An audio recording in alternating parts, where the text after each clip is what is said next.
Hey, pre-notification gang.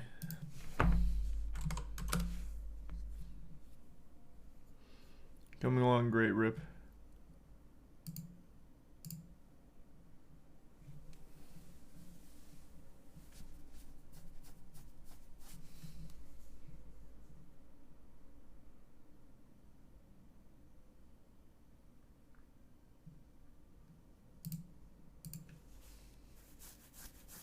Yep, I'm gonna do some more Dark and Darker tonight.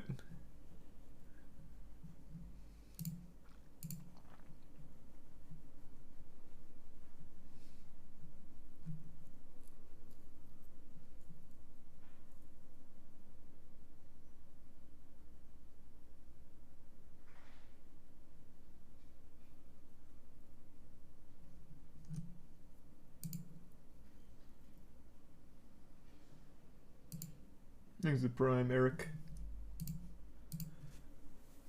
And the resub Doodle. Or Duty. Oh. I saw another mysterious object was shot down. Getting very common.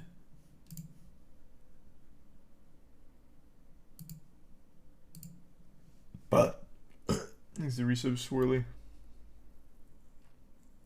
Thanks Scoots. Thanks the resub Dusty and the Prime Rise.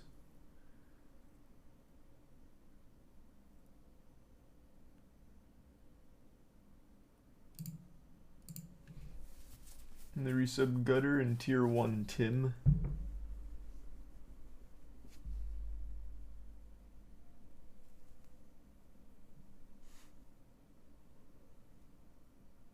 No, gonna be doing Dark and Darker tonight.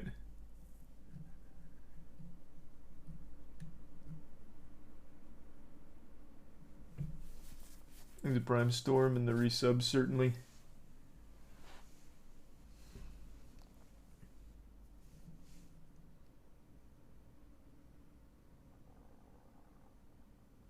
And thanks to the Tier 1 Vixen and the resub Shadow. And the resub Asni and Lex.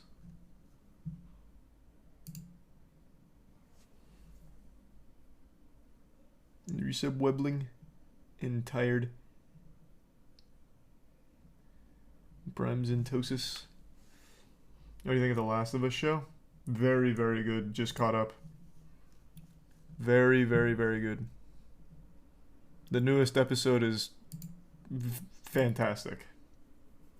Won't get into spoilers, but I'm liking it a lot.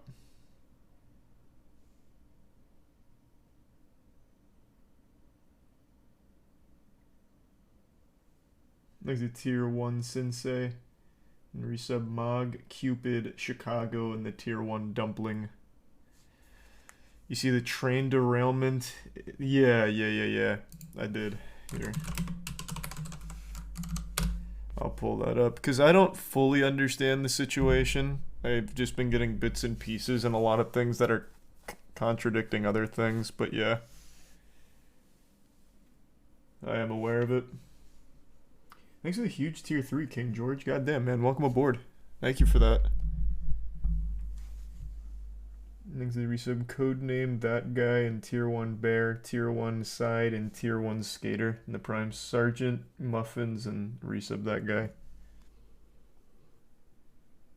And the resub Bella.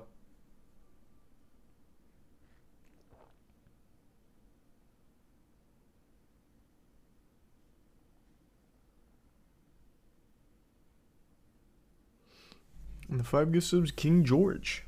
Thank you. You see the UFO videos over Canada? Is there video of it? I only saw the picture of the one that got shot down. Let's see.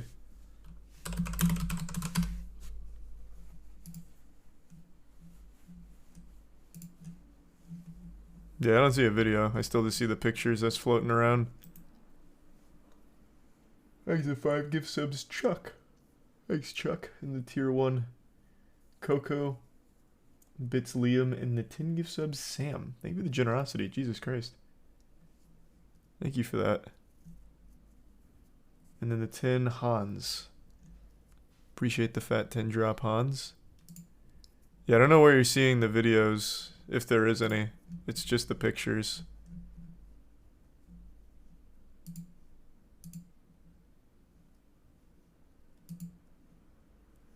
Unless you're talking about this one phone video outside of Wawa. I guess there's this.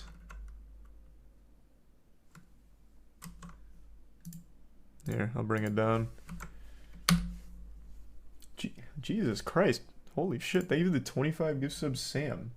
And the tier 1 Fox Tech. Christ, thank you for the generosity. Holy shit. Good lord. Wait, why is this age-restricted content? It's just a phone video of this guy. Look at that. I mean, you can't really see anything anyway. I don't know why that's age-restricted. Here's the tier 1 Hans, tier 1 user, and the prime double. The bits Vixen.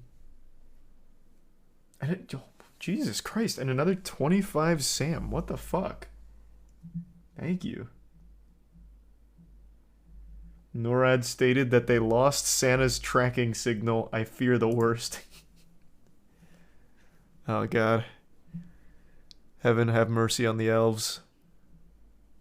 Hopefully I can find him. Thank you so much for the generosity, Sam. And the anonymous gift sub and resub schedule and the bits duck.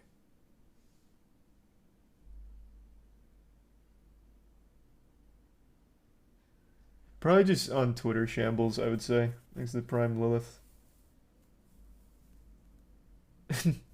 The 25 gift subs mildly overweight guy. Jesus Christ. Man, everyone must be really excited for the fucking Super Bowl or something. This generosity's nuts. Holy shit. And then thank you, Sam, again. What the fuck? Thanks, Vixen and tier 1 Nike. And the Prime JS. And the resub Moisey. Good lord, thank you.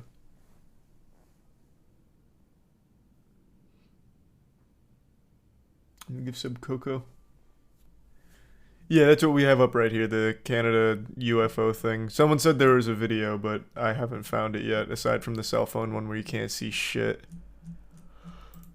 I hope it's aliens. But all the pictures make it seem like it's probably another balloon. Here, I'll bring down one of the pictures for you.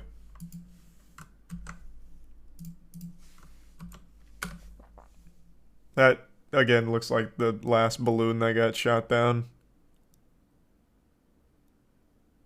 Oh, wait. Oh, because this is a picture of the balloon that got shot down on February 4th. Okay, so this is not the one from Canada.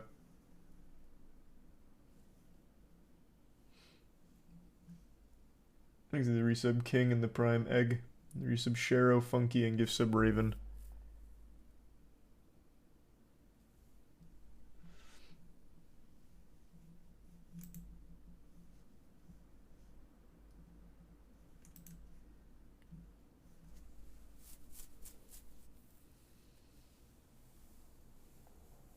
And thanks for the bits, Nike.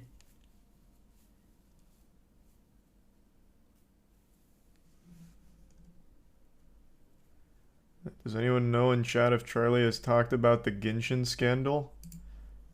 No, what is the Genshin scandal?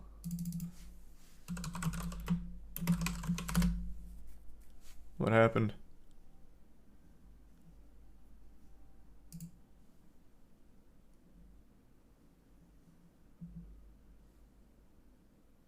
It was one of the voice actors being a menace.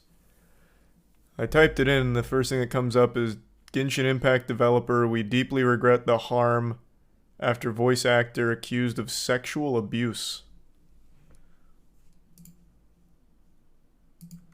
I'm assuming this is what you're talking about.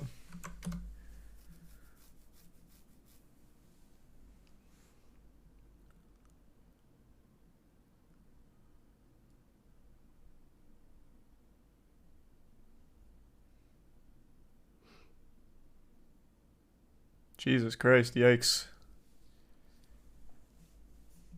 Thanks to Tier 1 Miller. And the resub Rolling, Sinka, Shambles, Lunatic, Makad, and the Prime Jared. And the resub, man. There's a document on Twitter with all the proof. Well, it seems the person accused has also confirmed that they're real. So.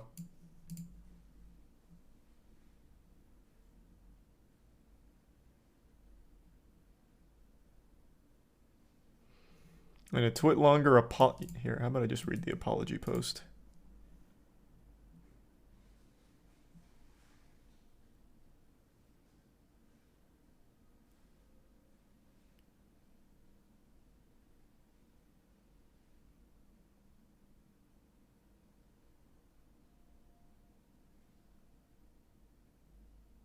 Holy shit.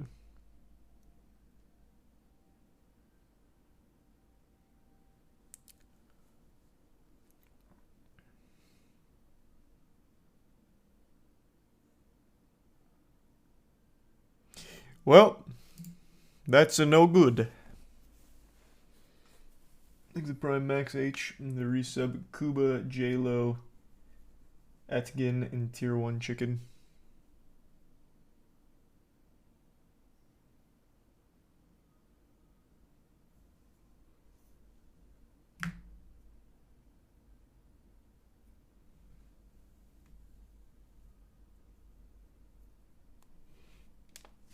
Yeah, I have heard of that channel, PlayStation.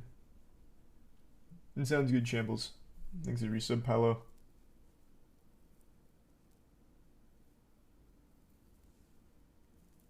And thanks to the Bitsigan Shambles. Yeah, I'll definitely check it out.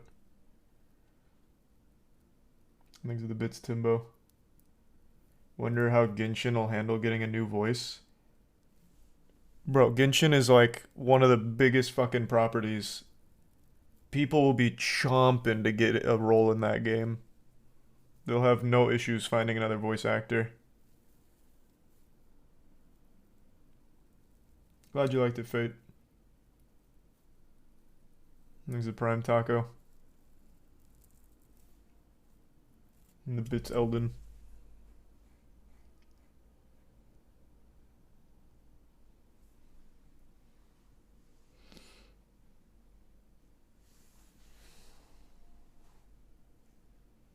What's the Cliff Notes? Did you not? You might have just came in. Voice actor for Genshin came out that grooming underage fans, abuse, sexual degeneracy, the whole nine. And they confirmed that it's all real in their own Twitter apology. So, not good. No good.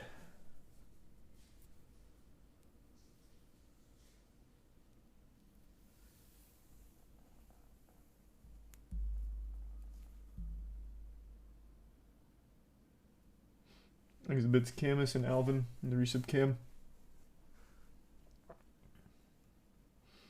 They denied the grooming. Well, they confirmed the screenshots were accurate, but denied that they knowingly communicated sexually with underage fans.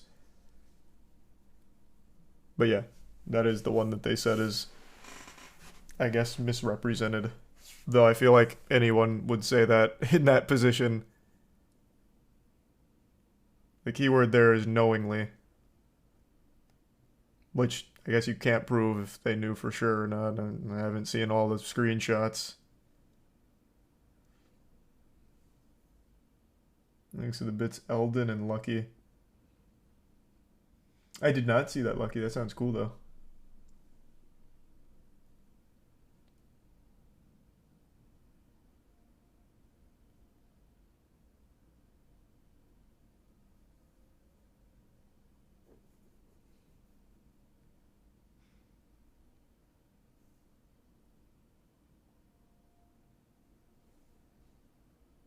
See the writer of, did you see the writers of The Witcher show said Henry Cavill was toxic gamer boy?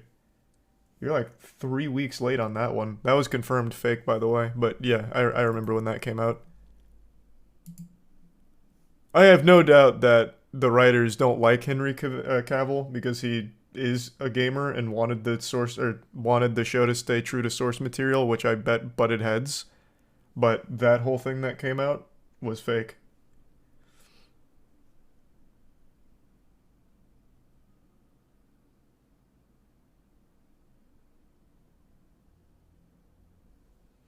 Thanks for the resub, Freddy. Hey, Freddy. Hope you're well. Thanks to the bits, Etkin and Kachow. Update on the speedrun. Yep, we're getting dangerously close to sub 20s. We're getting there. New optimizations, new tech, new glitches found every day. Pushing that sub 20.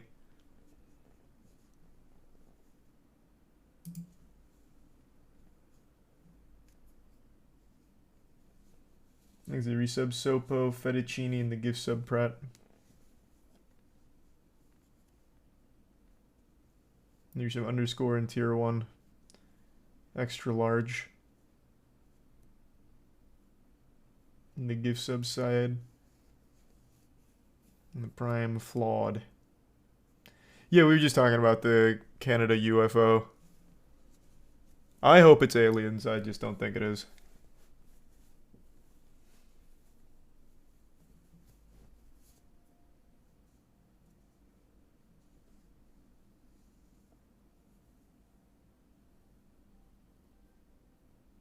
When does the speedrun challenge end? 3 days.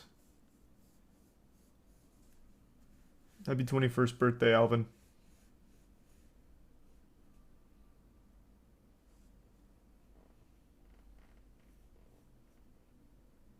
Thanks to the gift sub, Moki.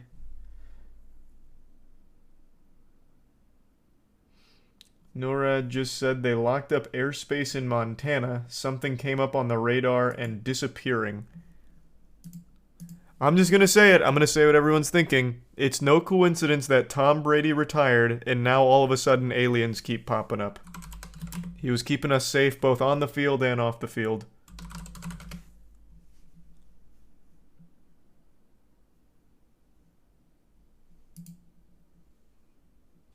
The FAA has released a statement. The FAA has closed some airspace over northern Montana to support the Department of Defense operations.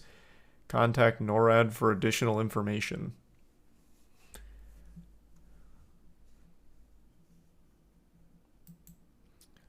I'm also going to say that I really don't think it's anything extraterrestrial. There's no way that we would ever be able to fight back against something that could actually visit us. It'd be impossible.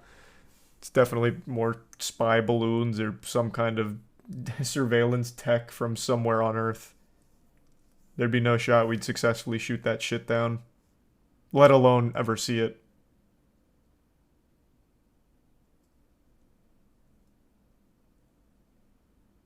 We did in signs. True. Thanks to the gift sub Hero and the resub Rat, Fisher, and Milky. And happy late birthday, Phallic. And the resub Gypsy.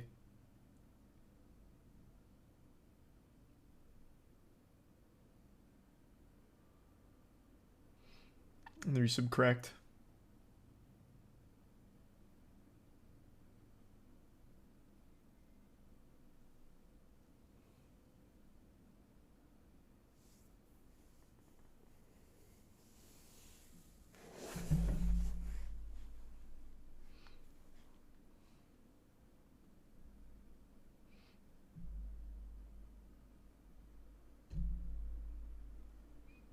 Could you ever consider nuzlocking? No, probably not.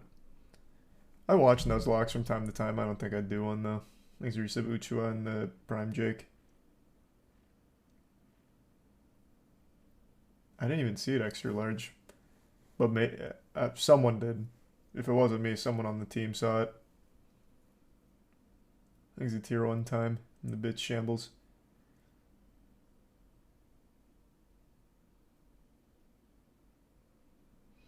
Yeah, maybe drones too.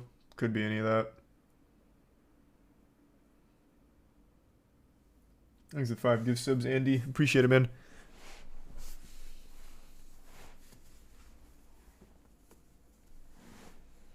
Does your merch restock a lot? Yep. Usually every 2 weeks it all gets restocked.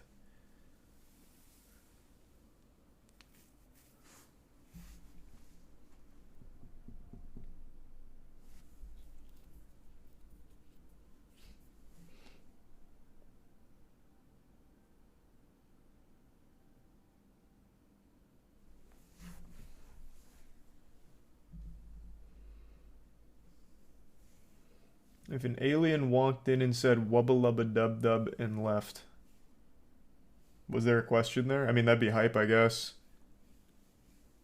I wouldn't complain.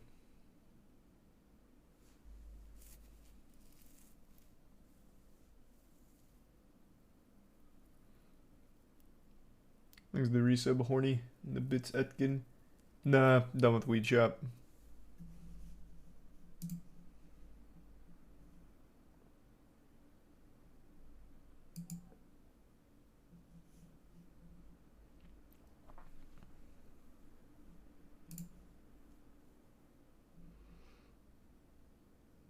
Yeah, like I said, I don't know the whole situation here with the train derailment. It also never helps in situations like this that people on Twitter literally just start lying about that shit. So one of the ones I saw is that the train derailed, blew up, and like killed a ton of people, and then everyone's pets died. But I've seen nothing to say any of that. This does seem super sketchy and awful, but it really doesn't help when Twitter just spreads fucking crazy misinformation on something serious. Yeah, I saw the water stuff with the fish.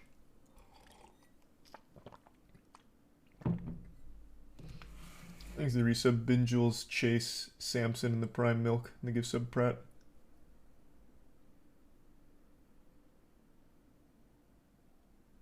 This is the first I've heard of that person before Noctis. I can look him up.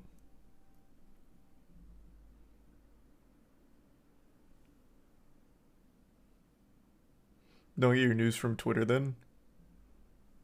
Bro, that's where like all news originates. But yeah, I don't just take people's word for it. I'm just saying that makes it really muddy when trying to get the real story.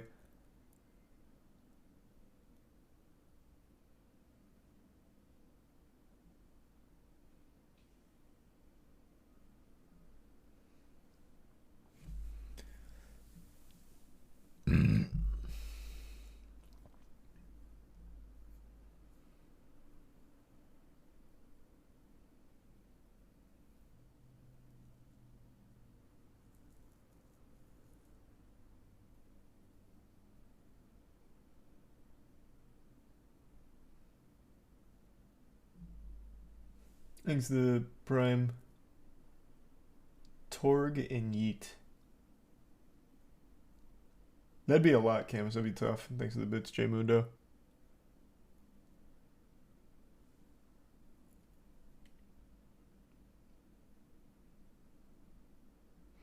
This is what I saw heavily critiqued because they gave the evacuation order during their like burn, and then they lifted it, letting people go back home, and they were saying that they're just trying to kill them, which doesn't really make any sense.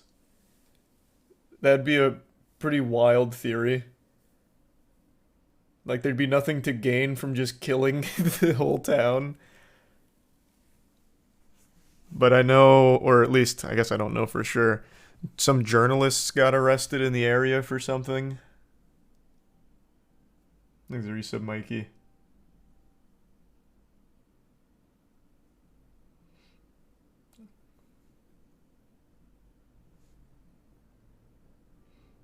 Thanks to the Prime bot. I did play Hat in Time, actually.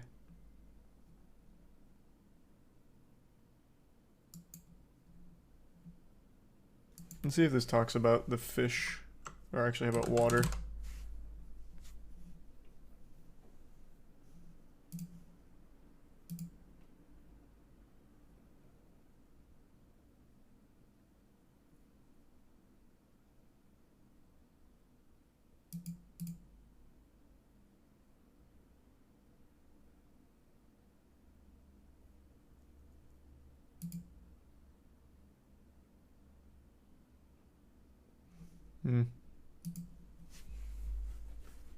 He's a Prime Echo and the resub Emperor.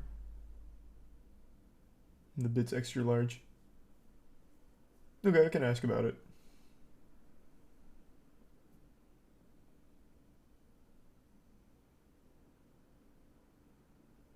I live about an hour from there, very scary. Yeah, shit is scary.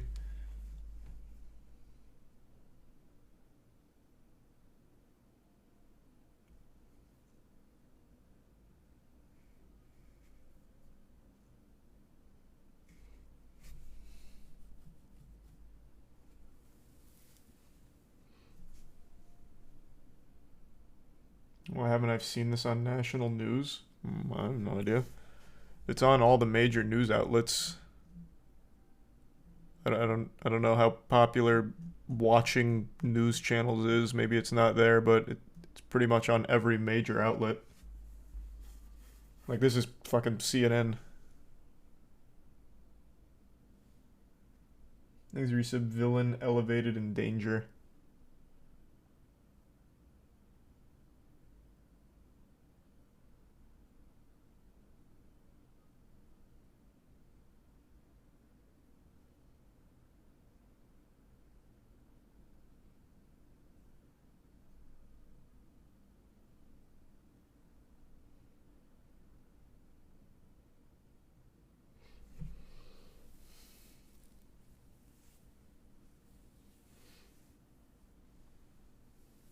How's the Exodus from Earth speedrun going? Amazing. It is such a fucking great speed game. To watch, maybe not to play. It's fucking ridiculously technical, so maybe it's a headache to play, but I love watching it. Thanks for resub Thunder.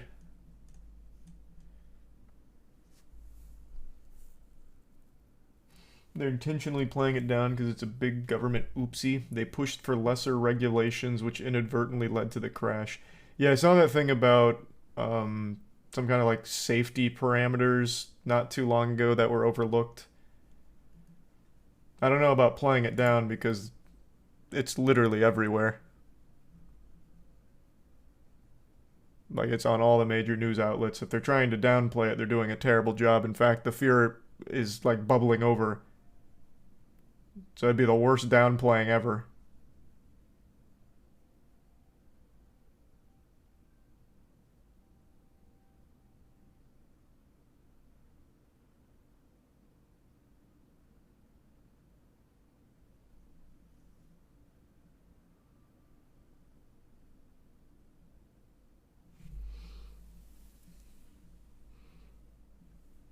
The brakes are from the Civil War era, and this only blew up because of people raising the alarm.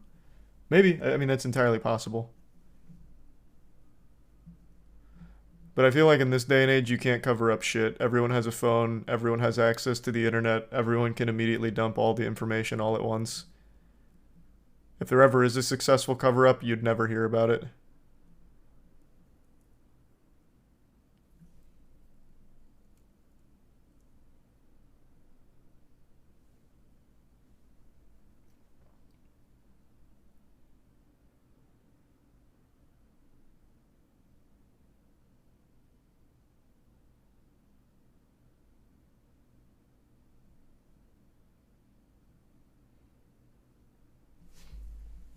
So the train was carrying like chemicals and shit. I think it was like vinyl chloride or something. Oh, well, yep, I could have just like looked at the screen. It's right here already. Yeah, it's vinyl chloride. Yeah, that was on board.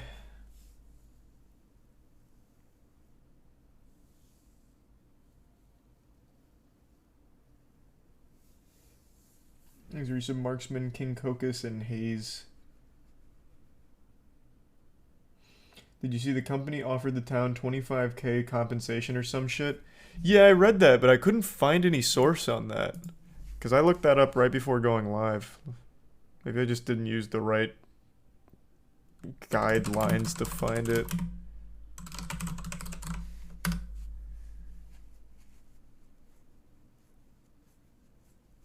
Like, they said that they were going to offer compensation, but I haven't seen that 25 grand number tossed around anywhere. But yeah, that is a pathetically low amount for the hassle.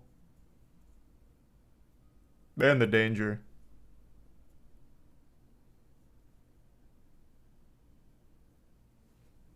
Thanks the resub Shadow and the Prime Regrets. For sure, man. I'll let you know, extra large.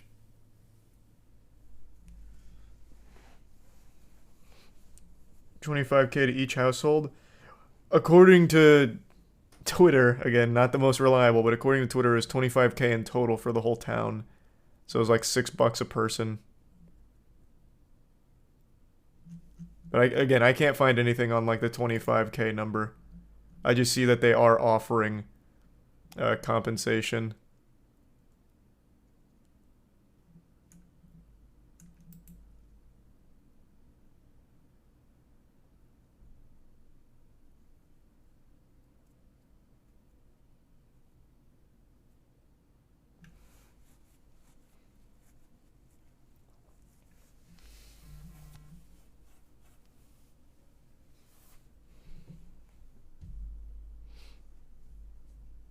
If they take the compensation, they can't sue. You're asking the wrong guy, man. I'm literally learning about this mainly right now. I only had bits and pieces before now. I couldn't tell you. I have no idea.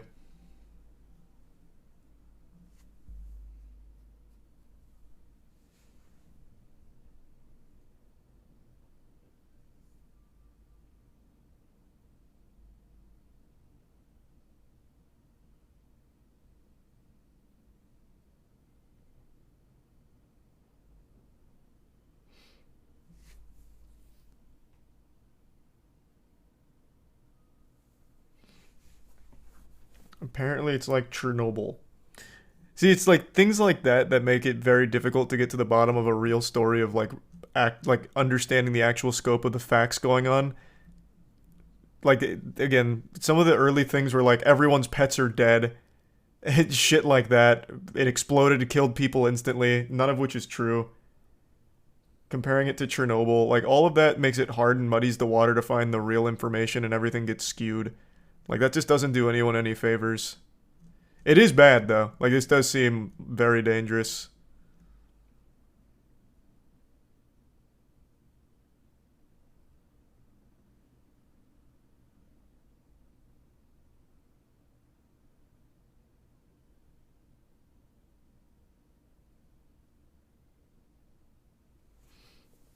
Thanks to the resub Reddick and the Prime Mapple.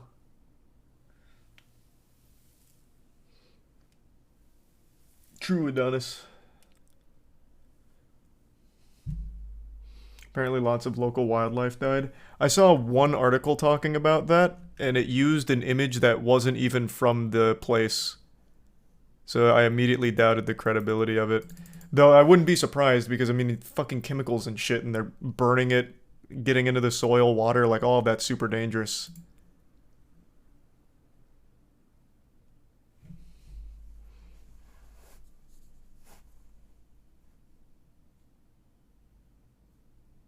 Yeah, the river full of dead fish one, I think that one was real. I think that one was confirmed real. That person and also that journalist really did get arrested from what I understand, I guess. Thanks, resub snot.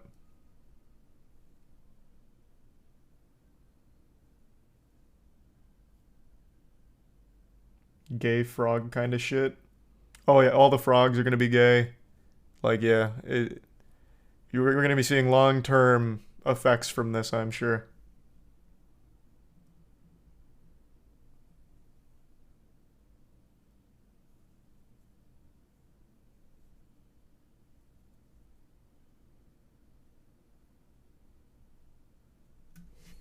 This is a prime bread and tier 1 flour.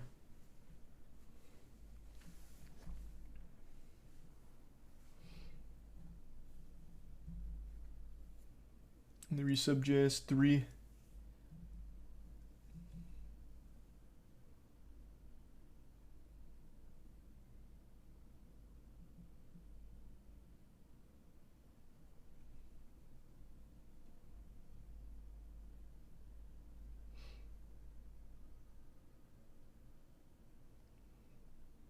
Yeah, we already talked about the UFO. Thanks the resub bouncy. We already went over that.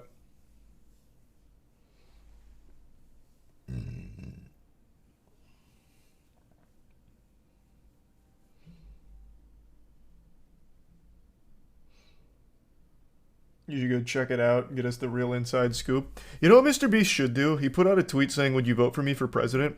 He should become president and just release all of the information they have about aliens. That'd be so hype. That video would be huge too, by the way. The views on that would be outrageous. Like, last to leave the circle gets all of the Area 51 documents. These are the resub dogs, Oculus and Ranson.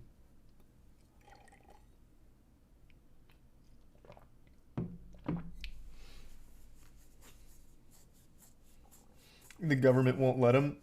They wouldn't be able to stop him. Thanks to the resub Lobo. He just goes live one day on YouTube. He's like, "Hey, what's up, guys? So here's the deal about those aliens."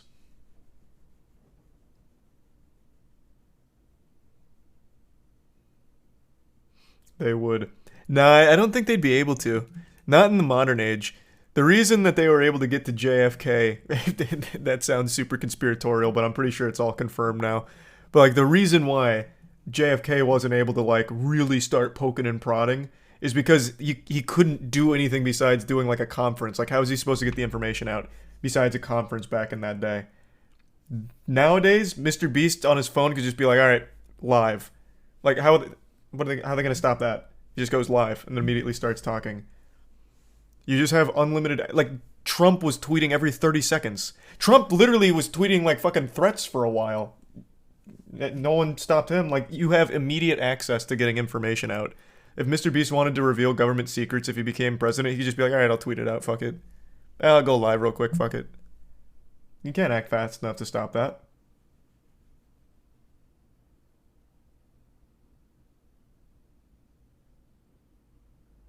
He'd get killed. He'd die for it, but he'd get the information out.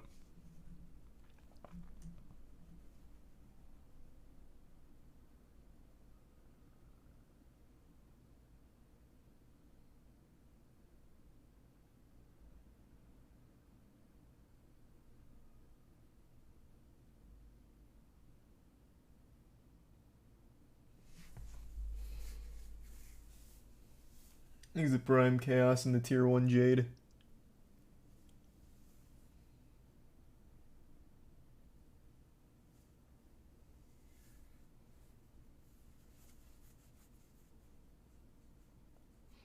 Don't think there'd be too much useful information. What, on aliens?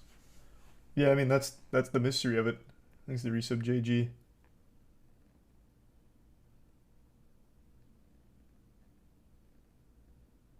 I'm gonna give sub Formidable.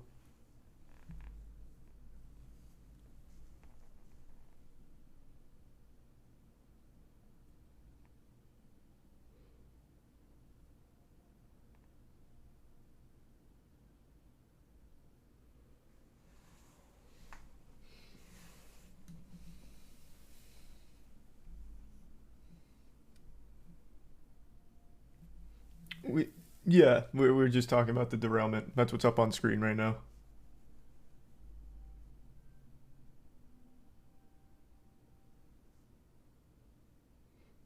Thanks to the resub Board.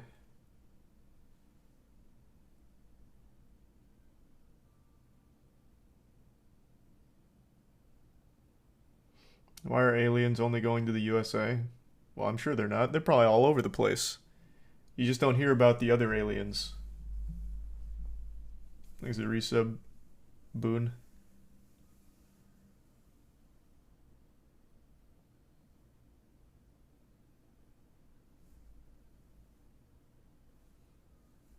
And the Prime Yogurt.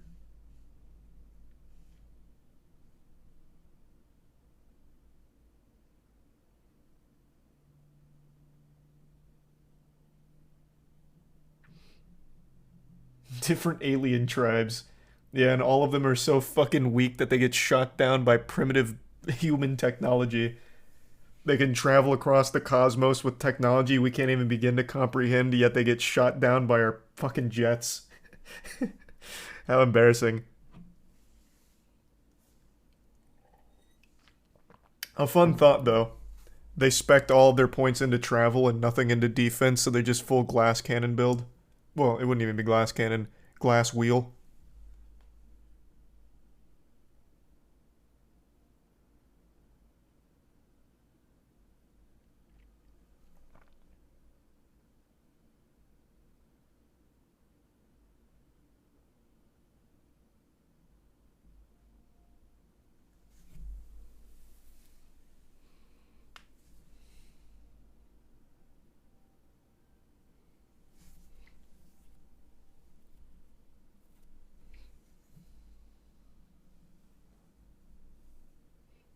That'll be humanity soon, showing up to another planet and getting immediately obliterated.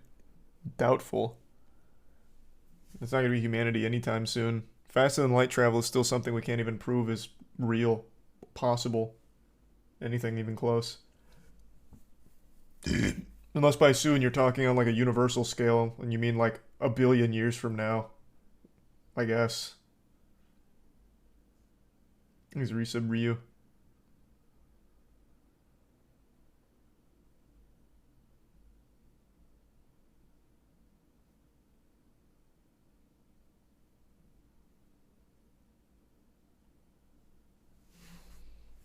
The resub Sir Leon in tier 1 Grobby.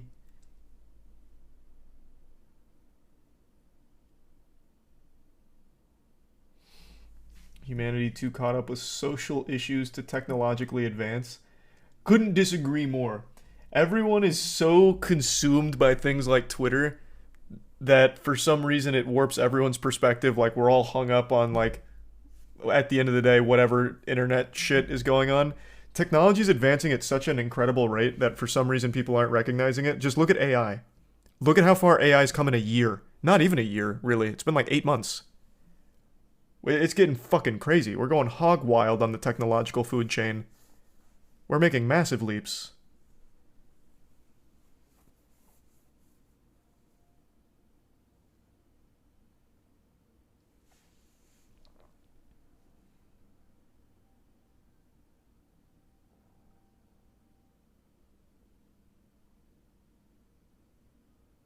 Oh yeah, we even have a fucking self-serving McDonald's now, which is pretty hype, I guess.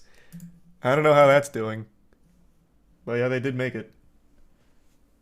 Thanks for 5 gift subs, Pizza Roll. Appreciate it, man. The resub, Balkan, the Prime Shooter, and Chad. That would be kind of crazy, extra large.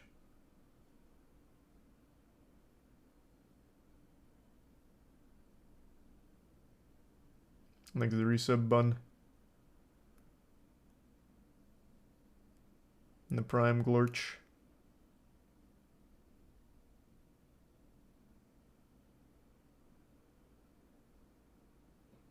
But we still don't have hover cars. I'm going to rip the band-aid off right now. We're never going to have hover cars. Do you know why? It's remarkably inefficient. I don't think there's ever going to be a use for hover cars.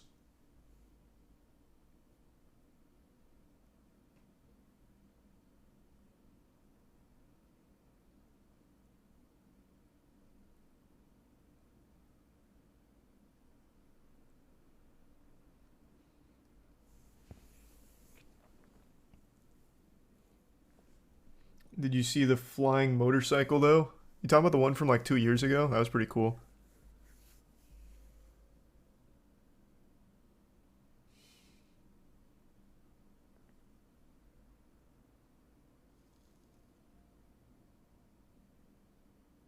People can't follow road rules already. Imagine in the sky. Oh my god. People love to complain about how bad drivers are right now. Imagine if we actually did take it to like a Star Wars level where the cars fly. Holy shit, that'd be the most miserable thing ever. Oh my god.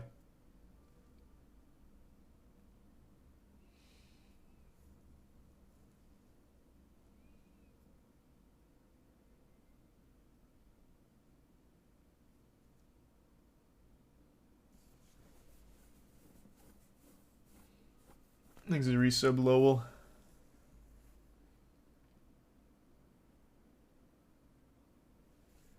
And the bits ka-chow.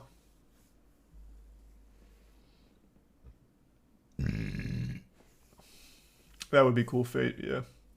It'll be controlled by AI. AI flying cars?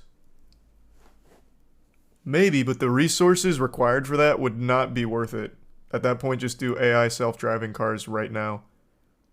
It'd save them tons and tons of money. Wouldn't really be worth the investment.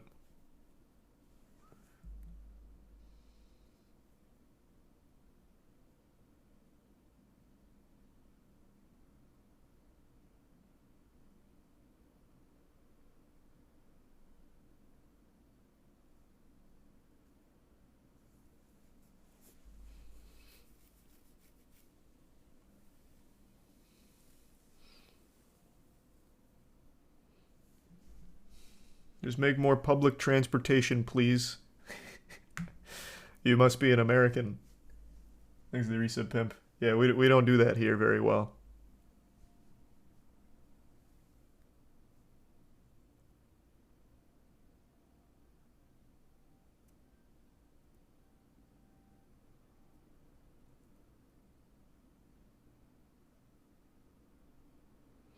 I've used public transport once.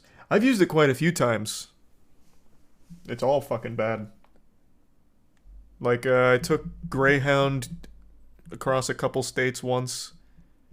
Took a 19-hour train ride to Pennsylvania once. And then a couple other, like, trams, subways, shit like that. It's all awful. It's all bad.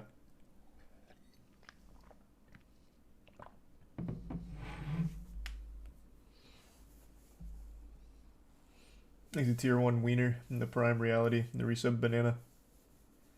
Besides journalists, who do you think will lose their job to AI? Everyone eventually. Like, eventually, pretty much anything can be AI automated. Entertainment, journalism. What was another one we talked about? Entertainment's a little broad. I'll get more specific. So, acting, voice acting, writing, streaming. Pretty much most things.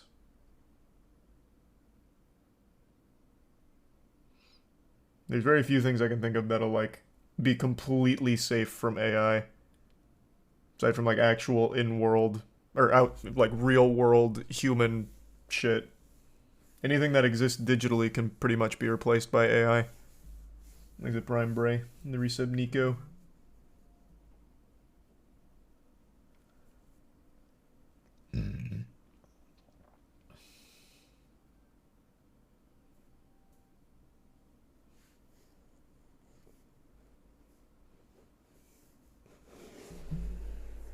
That sounds pretty cool, Squeefus.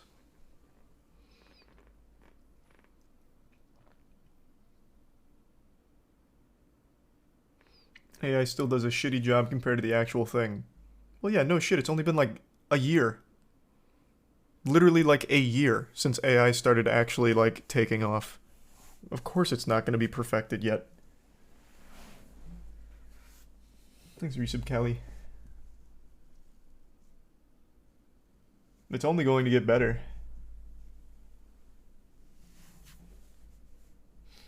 We've had it a lot longer than a year.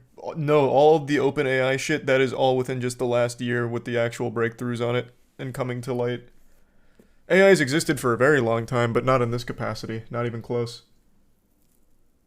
With actual machine learning algorithms, shit like deepfakes, ChatGPT, all of that's just over the last year or so. AI art like Stable Diffusion. It's been worked on for a long time, but now it's finally starting to, like, pop off, come out.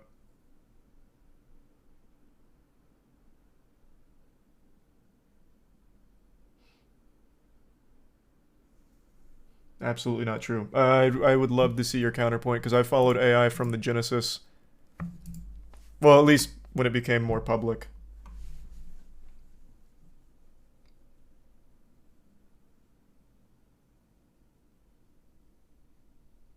I used to make content on AI like 3-4 years ago. I've had boots on the ground for AI as it's been coming out.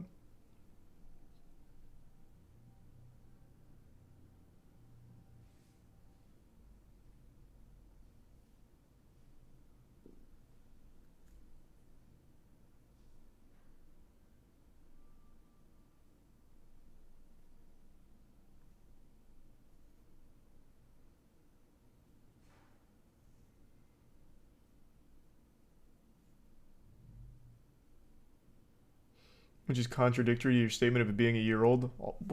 No, it's not. As I said, it's been worked on for a lot longer, but all of these massive breakthroughs are over the last year or so. Look at where Stable Diffusion is right now to when it released to the public, I think it was 6 months ago. It's night and day. It is actually night and day, and that's only one thing. Here, Stable Diffusion, initial release to the public was August 22nd of 2022.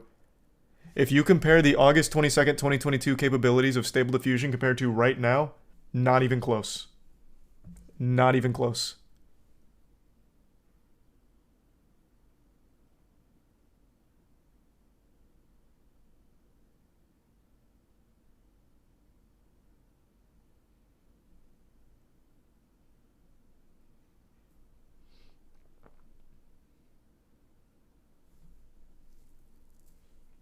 He's the tier 1 chromosome.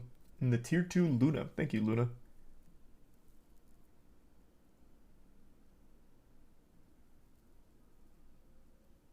Talking about deepfake porn way back on the podcast. Yeah, that was the archaic shit. That was the OG. Not the open AI kind of stuff.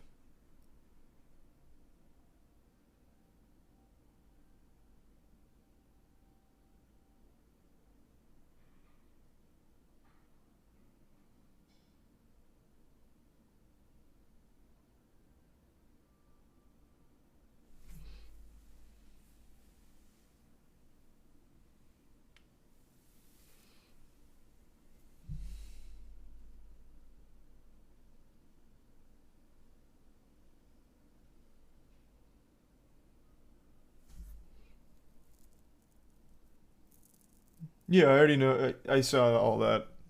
Ish, kind of. Not all of it. The copyright troll thing is about speed.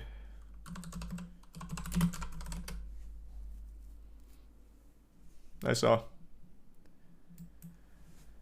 I didn't go too deep into it, but yeah, it seems like he was behind Thumb Media and something else, which did a lot of copyright striking of smaller channels that would make content about him or something. I don't know. Bad look, though, that's for sure. Thanks to the resub. Sog and Power.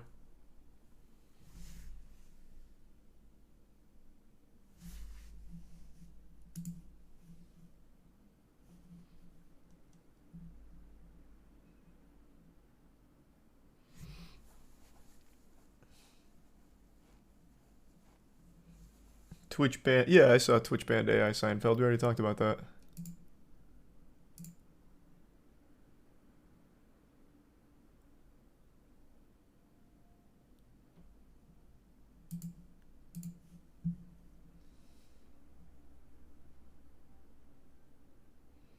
Thanks to the resub Lizard.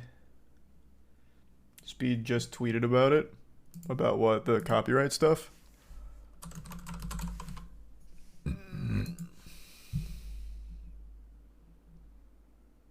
No, he didn't.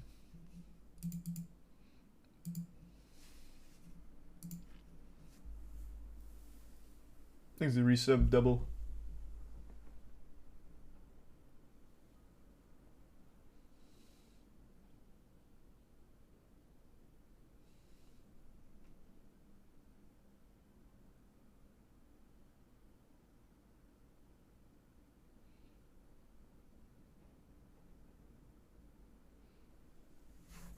You see that DC's doing a Justice League crossover with Ruby. That's wild. Wait, like Rooster Teeth Ruby? What?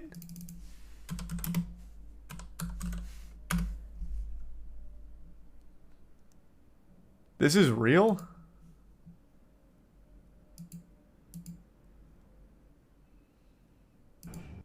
What am I wearing? I've said it before, I'll say it again. I'm really just not a fan of Ruby. What are those things? Ram? This is a shocking crossover. I don't think I'm in Kansas anymore. A princess from another world, and no memory of how you got here. This is Remnant. We weren't. This is a very not pleasant to look at show. Vixen, I am so happy to see you too. I hated being teen the first time around. Justice League, meet Ruby, Yang, and Blake. And these are our friends, John, Nora, and Ren. I'd follow you into any battle. The Grim are acting really weird. Well. We need to get things. Does this whole show take place, like, in this forest? Like, at this park? They couldn't go multiple places? Half of this fucking trailer's been there. Jesus Christ. We need to get things back to normal as soon as possible. We fought monsters before. Rim, there's so Right back to the creatures forest. with only one purpose: to destroy humanity. Sorry, I can't believe you have a teammate named Batman. Now, is that better or worse than a teammate named Superman? Right? Focus.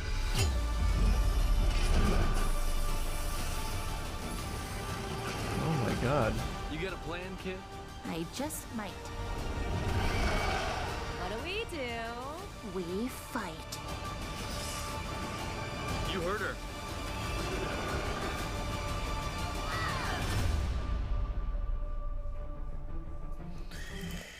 Whoa. Thanks to resub Harvin and Booty. Wow.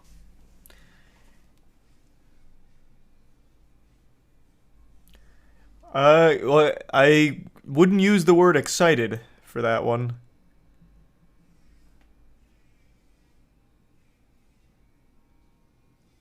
Huh.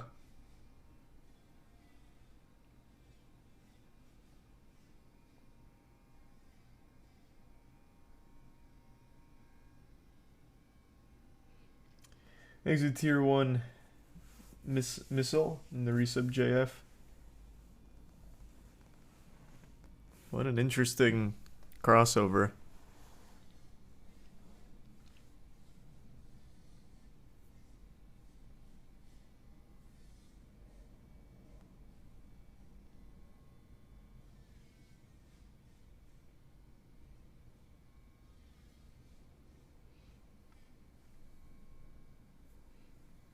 CGI anime will never be better. I hate that companies are trying to use it more. I mean, I also prefer 2D, but I do think CGI anime can be done well. Look at Trigun Stampede, for example. I finally watched the first episode of that. It looks good. Like, it actually looks very good. And I am very outspoken against CGI anime. I think it usually looks like dog shit. But it can be done well.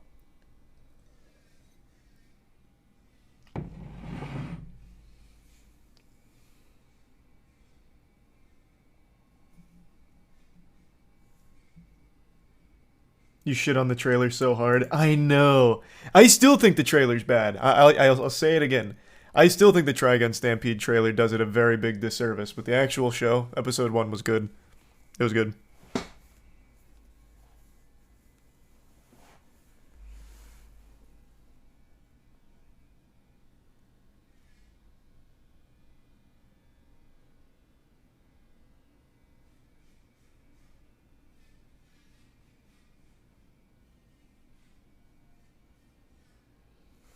Thanks to the resub, Lucas and Balls. Well, I don't remember what the last one was, J Mundo.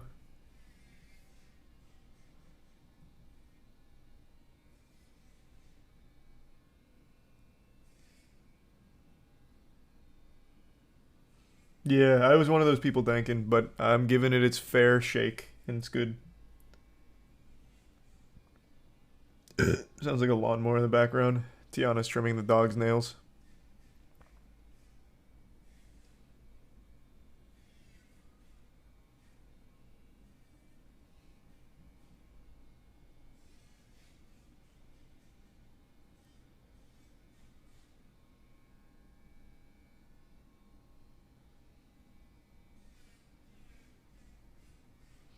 Thanks to the resub, Chris.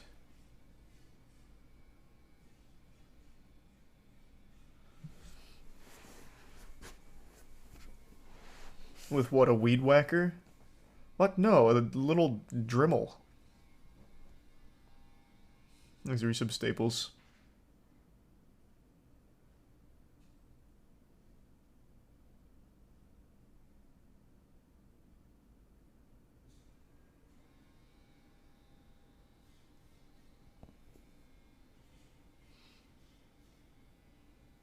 Have you seen the classic Tetris World Championship? Yep.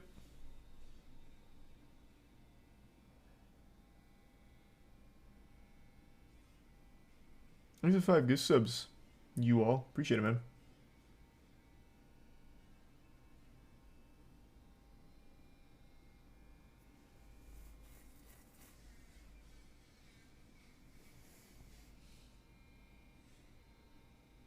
You gonna play a new Apex season? I am. I actually hopped on Apex today to learn controller.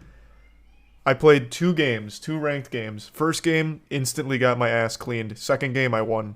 Controller is so free.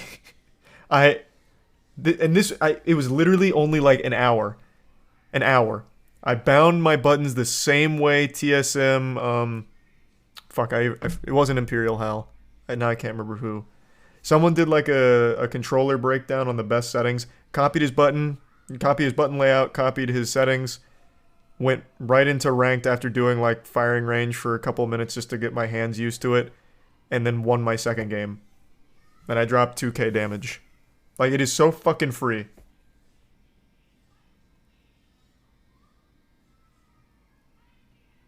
That's only like an hour or so of training, so I'm excited. I'm gonna be a fucking monster out there.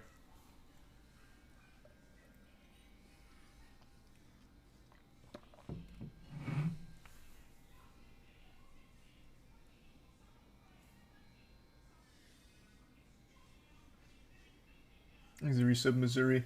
I'm telling you, Dank and Scoots, get on the controller grind. There is no reason to be a stickler for mouse and keyboard anymore. I've seen the light. I'm going to stick out controller. It's going to take me a while to really get used to it because my movement was shit even in the game I won. But once I get used to it, holy fuck. The advantages are super helpful. Just pick mid-range fights. Oh my god. Melt.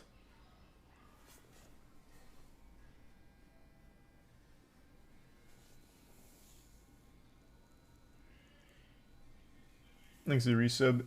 Okay. And yeah, I did watch it, Mage. And thank you for that, Tommy. Welcome.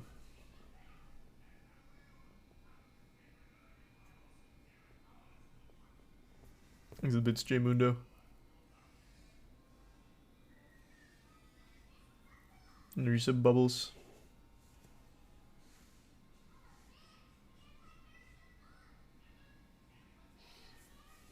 Play it, please. No, I'm probably going to do more Dark and Darker tonight. But I am going to start grinding Apex again. That's the whole reason I hopped on today. Start getting used to it.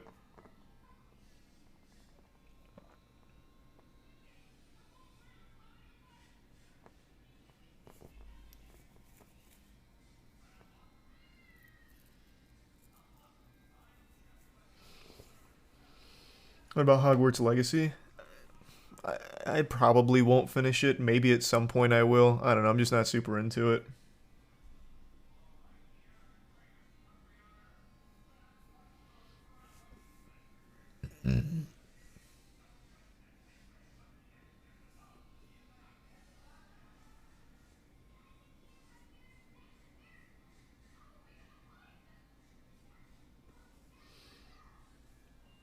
Yeah, that's what everyone keeps saying, Dangan, with Land of Lustrous.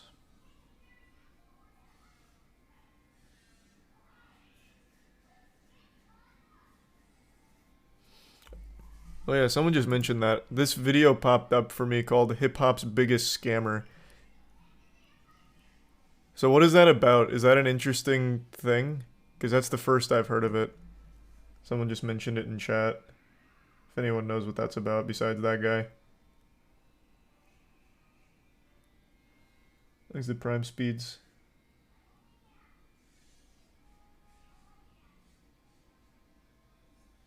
And the Prime Crypto. Who is it about? I have no idea. I don't know the situation.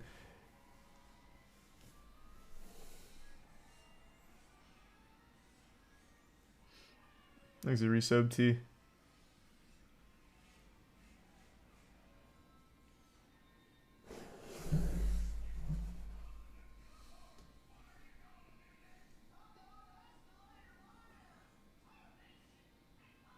You must be going crazy over the UFO sightings. Hey, I love that shit. I am very happy about that kind of shit, absolutely. It's a crypto thing, is it?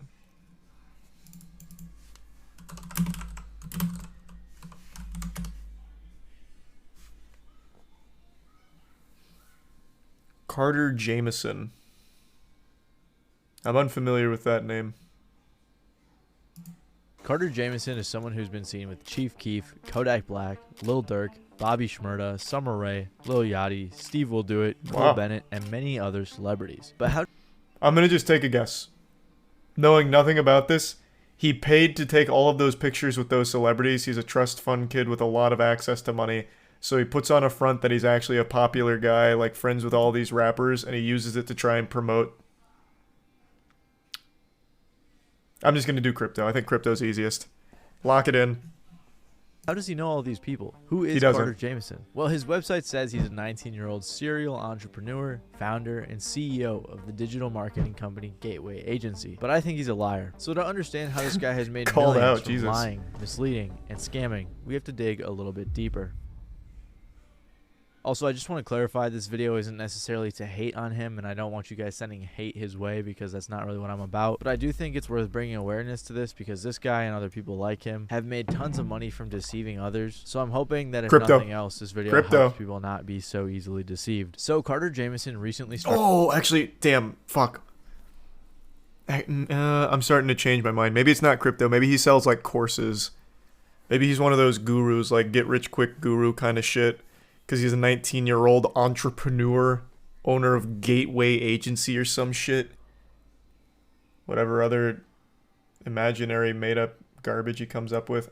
I'll stick it out on crypto. I won't started backpedal. getting a ton of attention when people found out he was dating Ali Lottie. If you're not familiar with Ali Lottie, she was the girl that Juice WRLD was dating when he passed. Fans were upset about this when they found out, but not necessarily because she moved on. They were more so upset because Carter was wearing a watch that Juice apparently gave Ali, and he posted it on his Instagram story with a Juice WRLD song. He was also wearing one of Juice WRLD's shirts that was apparently a one of one. He was flexing a bag that Ali said Juice had custom made for her, and he was also seen on TikTok showing off Juice WRLD's house and home studio. This understandably upset many fans, and it led to many TikToks about it and a few YouTubers covering it. But personally, I'm pretty uninterested when it comes to YouTube drama like this, so I was pretty uninterested about the situation. That was until I saw a thread by @Zifa on Twitter. In the thread, he basically exposed Carter for being a scammer and running some really shady businesses. After I read that, I checked out his Instagram and I saw him hanging out with all of these rappers and well-known people, which really piqued my interest. I had a lot of questions. How does this kid know all these people? Who is he? Why does he have so many followers? Is he really even a scammer? Well,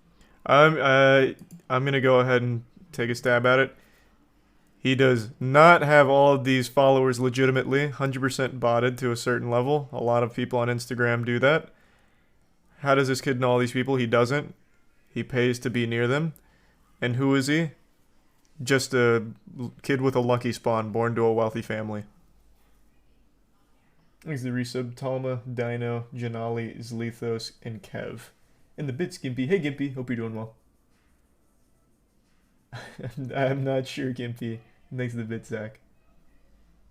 is he really even a scammer? Well, after I did a little bit of digging, I was able to find out the answers to all of those questions. So Carter Jamison is another one of those social media gurus you see online, but instead of selling you a course, he's selling you popularity. You might notice he has decent engagement and relationships with well-known people. You check out his website and it looks very professional, and he even has multiple articles written about him by Forbes, USA Today, The Sun, and more. He's a self-proclaimed digital marketing guru who promises to scale your digital footprint to the My second guess was the right one. Son of a bitch. Yeah, maybe crypto's too outdated now. Everyone just immediately conflates anything meta, Web3, whatever with a scam. Rightfully so, by the way. Like, yeah, if he's a modern scammer, he would have had to adapt into the guru space, which is now the money maker. Oh, well. largest of its potential. And from what you see on his profile, it looks like he knows what he's doing. At a glance, he seems very successful, the type of guy you might want to learn from or work with. But that is where you're wrong. Everything that makes him look legitimate upon further inspection actually proves his guiltiness. Botted engagement. Before his engagement increased 100 times because of Juice WRLD fans hate bombing him, he could be seen botting his account, as you can see from all these fake comments. And if that isn't proof enough, no, this is really fire. Out botted engagement Shit's on flames. one of his Twitter accounts. And here on his YouTube channel, you can see over 1,000 botted comments on one of his YouTube shorts that only has 600 likes. So it's safe to assume that he's botting likes and possibly followers. They're just very passionate. They forgot to like. When I first saw on his website that he had a ton of articles featuring him and his business, it really made me think he was legitimate. But when you read the fine print, you can actually see that some of them are paid for. One says featured partner, one says promoted content, and another even says this story is paid for by an advertiser. Members I actually had no idea that that shit was there. Obviously, a lot of journalism is paid content. Like, I mean, is what it is. I didn't know that they actually disclosed it in those cases. I thought they still kind of kept that under wraps. But I guess they also got hit by some new guidelines or something, or maybe I've just been oblivious to those notices.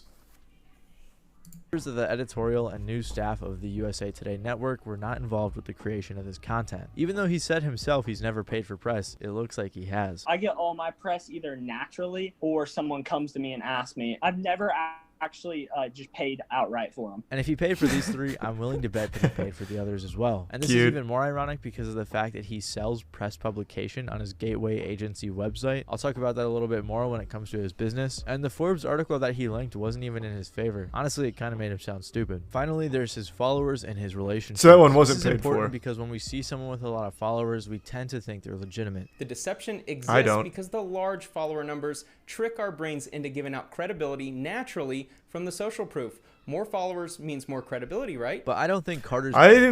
Maybe I'm being baselessly optimistic, but I feel like that perception's starting to waver a bit. It used to be bigger number, trustworthy person.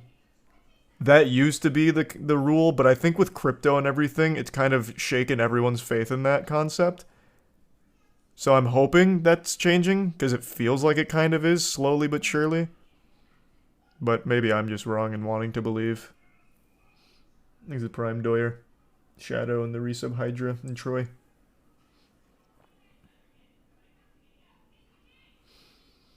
I like how the YouTuber is basically milking this guy's downfall for views and content. Why does everyone have to have like some kind of weird contrarian perspective on everything? This guy even said at the beginning, like, he was a very generous guy about this whole thing. He's just telling the story, and that's exactly what he's doing. He's just telling the story about this guy's hustle, which is a scam. It's so weird. What goes on in your mind to want to immediately take some kind of weird combative stance on someone just literally exposing a scammer? I don't get it. I actually don't understand it. It's just too easy to agree, so someone has to disagree even if they don't believe. I suppose, but I'm not here to be an armchair psychologist. I really just don't get it.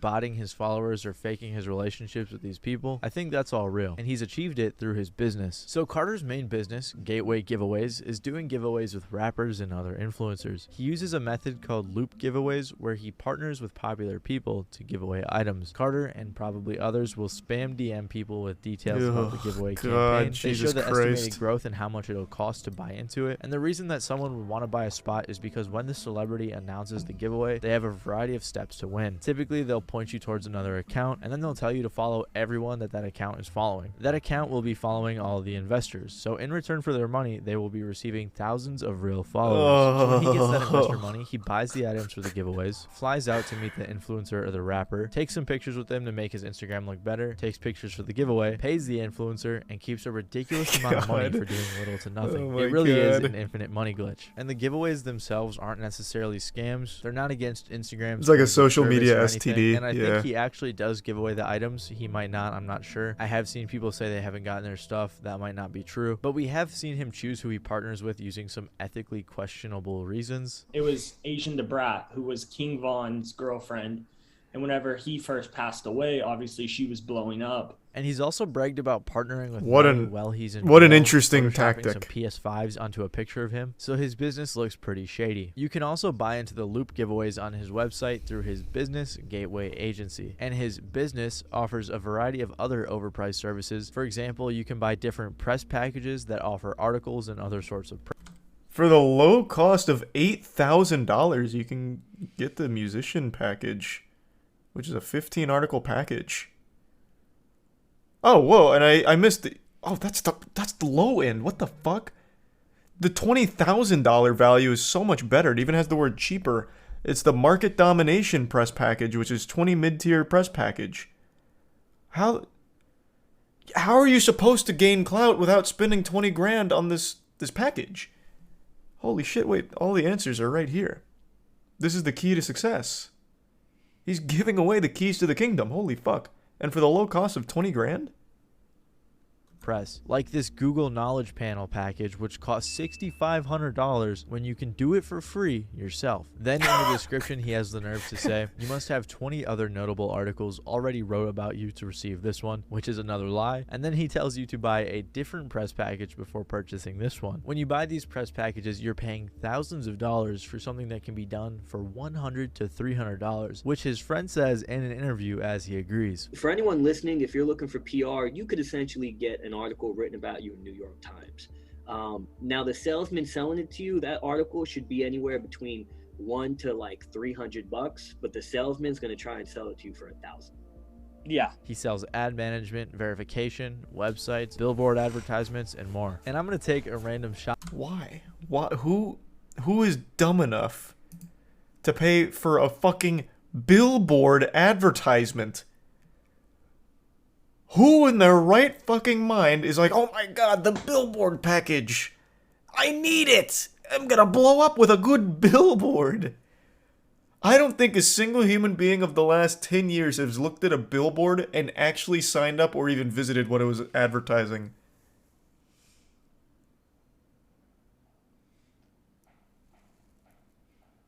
Final Fantasy XIV fans. Oh, that one's actually an iconic controversy, though, to be fair.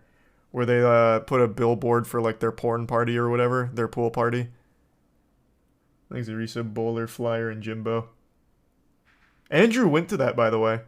He wanted to check it out. Andrew told that whole story. Apparently there was just, like, a guy with a tuba. Like, no one showed up except for, like, the people that organized it. And it was just a guy playing a tuba with sad music or something.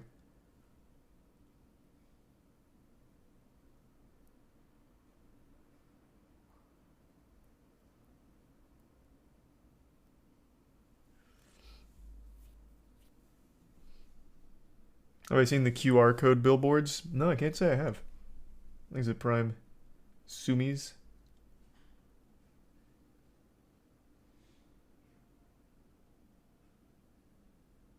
No, a lot of people showed up. Maybe Andrew just got there after they had left because he said it was fucking empty. But it wasn't the billboard that brought the people there. It was a controversy because the billboard advertised a, like, private role-playing, like, sexy server, which the fans were upset with because it misrepresents their entire game. So it was a controversy because the billboard went up. If a lot of people showed up, it's because of that controversy, not that billboard.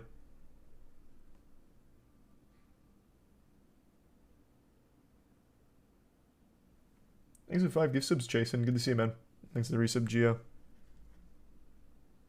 It's billboard advertisements and more. And I'm going to take a random shot in the dark here and assume that he does not deliver on all these, and if he does, it isn't as advertised. Especially because apparently they only accept payments through Cash App, which is very sketchy. And I guess he also used to sell paid shoutouts on his Instagram and then just delete them right away after you paid for it, which probably didn't really make a difference because most of his Instagram followers are either inactive or fake. And if none of this convinced you that his business is shady, all of the gateway Instagram accounts have botted engagement as well. For example, this one has 250,000 followers with under 1,000 likes on their recent post. Or this one with 150,000 followers has a couple thousand likes on each post, and then oops, 23 likes, forgot to bot that one. Even if this engagement isn't botted, it's done through the loop giveaways, and it goes to show that this so-called social media marketing guru is really just a liar and a fraud who creates an illusion to sell you his overpriced service. Especially since he's targeting a lot of rappers with his giveaways, he'll probably have a lot of wannabe artists following him, wanting to grow their fan base, so they end up purchasing his garbage service as well. Like I said, I can't confidently say that everything this guy is doing is a scam, and I don't have evidence for every single thing I've accused him of. All I can really say is at the very least he's very misleading and he's a liar. But the reason that I believe he is scamming when it comes to the giveaways and the influencer marketing is because he's been caught scamming before. Before Carter brought his scams to the rap community, he was exposed for being one of the masterminds behind Lana Rhoades, CryptoSys, NFT rug pull, where her, Carter, and some others made off with $1.5 million in Ethereum. It's crazy. Somehow, anytime there's a scam, it's like this interconnected web. Like, all of the scammers that currently exist have always existed, and they've been part of all the other scams we've followed. What a throwback. What another reoccurring character. Another season that they're making an appearance in, another cameo. At the beginning of the year, Lana Rhoades, who, if you don't know, is a very popular influencer, began promoting her NFT project CryptoSys. There were 6,069 awful-looking NFTs that were being marketed as an investment, and investors were promised that this was a long-term project with NFTs that were going to grow in value. Carter even said it himself. Unlike other pump and dump projects, we don't just plan on stopping after minting, so we actually have to be able to fund all that stuff. They were hyping it up so much to the point where multiple people even got tattoos of the NFT and they were reposting it. Personally, I can't imagine knowingly scamming people, watching them get tattoos of the NFT and reposting it. So I'll tell you one thing, I can absolutely imagine that. If you're one of those absolute bumbling idiots that buys into CryptoSys and you feel so strongly about it, you get a tattoo on your fucking thigh of the CryptoSys logo, you deserve to be laughed at. The scammer at that point, I'm on the scammer side. Laughing at you is like the least they can do. You've earned that shit. That's a fat fucking L. My God. Everything else I disagree with the scammer on, but laughing at people that do that, I actually completely agree. Thanks for the 5 gift subs again, Jason. And the resub Mikhail, Mamba, and Tier 1 dubs, and the resub Feels. Minted or released it on January 22nd, and the following day they pulled out all of the money, which was about $1.5 million worth of Ethereum. The money was drained out of this account 1 day post mint. $1.6 million was drained out of this mint for the NFTs 1 day after they sold the collection. The reason that they did this is because apparently Lana's feelings got hurt by the negativity in the community, but obviously this was just an excuse to take the money. Tons of people in the community talked about this rug pull, so it's a pretty well-known scam, and somehow Carter still has a career. And this wasn't the first time that Lana had worked with Carter. Hey guys, it's Lana. I've teamed up with Gateway Giveaways, and we're giving away all these great prizes. All that you have to do is follow the steps below. Right now, Carter has other NFT projects like Billionaire Butterfly Club, which I'm assuming is I was kind of right. He is doing crypto scams. Rug pull type of deal. But in this instance, him and Ali Lottie used Juice WRLD's likeness for a trashy-looking NFT, hoping to bring them some attention. But he has one NFT project that is the worst of them all, and it's called Fraternity Apes Party. Yeah, guys, this is the Fraternity Apes Party. Guys, everybody in this is in the highest level frat of the real life. Fraternity Apes Party, or FAT for short, is an NFT project where the incentive isn't an investment, but it's that you could go to a cool party with tons of influencers and celebrities, and only holders that's of the worth NFT can get in. I doubt any of the people there owned one of these awful-looking NFTs. They somehow even got the Nelk Boys to show up, but they probably paid them too. Yeah, and then they actually somehow they got Steve Will Do It there. The guy notorious for literally accepting anything that has a dollar bill attached to it. It's a mystery to me how the fuck Nelk ended up there. This kid, I'll crack the code. I think I was right initially. This kid came from money, and he used that money to buy himself an advantage, to put himself in the position so he could scam people easily by presenting himself as a popular influencer. So he did the crypto scams with Lana Rhodes. He's doing the guru scams right now with the Gateway giveaways, and he's done, what, 2 other crypto-based scams with NFTs and shit? He's just one of those douchebags. Perpetually living in his father's shadow, can't make money on his own, so he uses that to his advantage by just pumping these shitty, awful scams. Seen it a million fucking times. Same story, different book.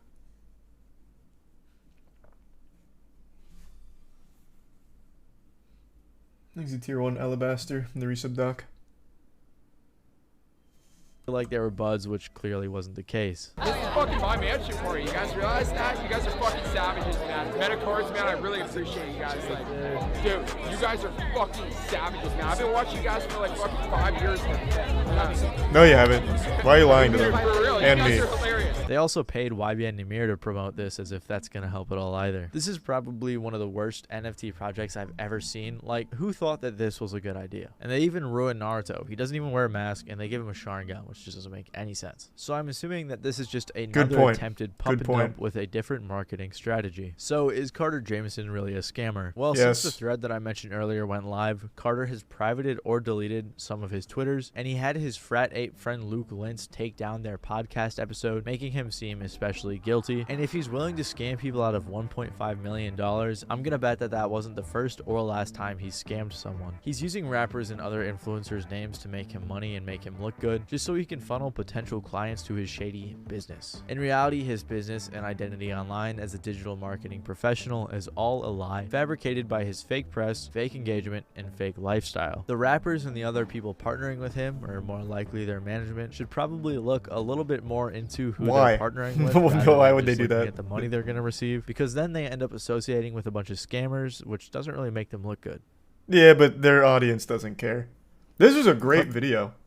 Good shit, Matty Balls. Yeah, I didn't know anything about this guy. This is an interesting story. Hold on, I want to look something up right now. This video is not very old, right? It's like 2 months old. Has he addressed this? What was his Instagram? The fuck was it? Carter? Was it just Carter Jameson?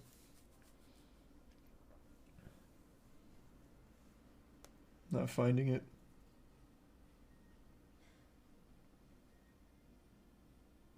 Did he delete it? Is this him? Oh, here he is.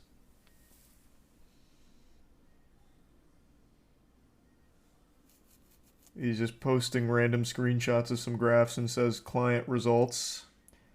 Here's a picture of him walking towards 2 Rolls Royce. Awesome. Here's him standing on a bridge.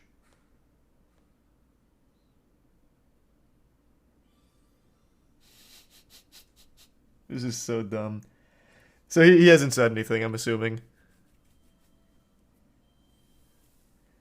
His whole Instagram is fucking rough. But yeah, it's just shit like this. It's just him holding money. I don't even think people buy his course, I'll just say it. I think people are not dumb enough to fall for someone like this. Because it's pretty blatantly obvious that it's not real.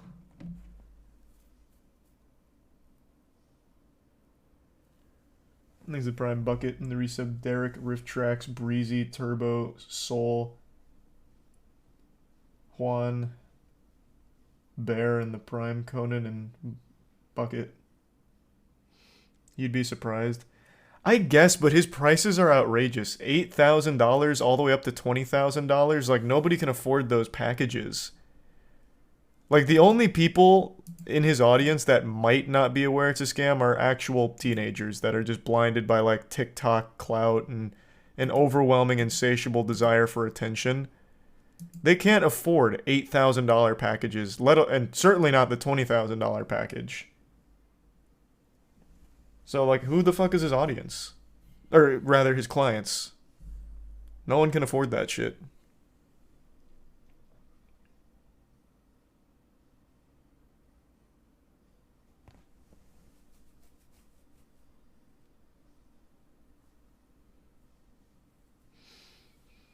You underestimate the stupidity of the average adult. I really don't. I feel like of most people in the world, I am usually pretty on the mark with how dumb people can be. This is just out of the price range of stupid people. And certainly out of the price range of stupid kids.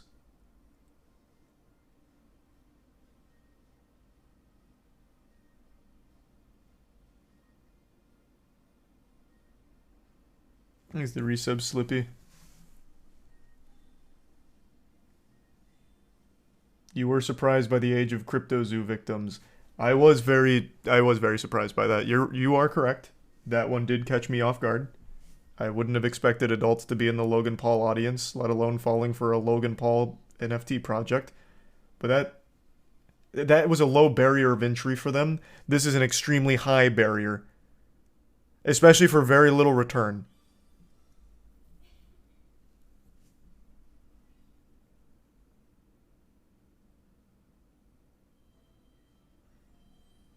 Thanks for the resub, Corey. Oh, I want to look up Carter Jameson. He has so many articles written about him, apparently, that he's paid for. Does he give information on his upbringing? Because I just know for a fact this kid comes from an extremely privileged upbringing. That's where all of the money must come from. Meet the 18-year-old who's the CEO of a successful social media agency. And then right underneath that, this is paid for by the advertiser. Ah, so it's trustworthy then, huh? Surely this will be an unbiased look at his story. Let's see.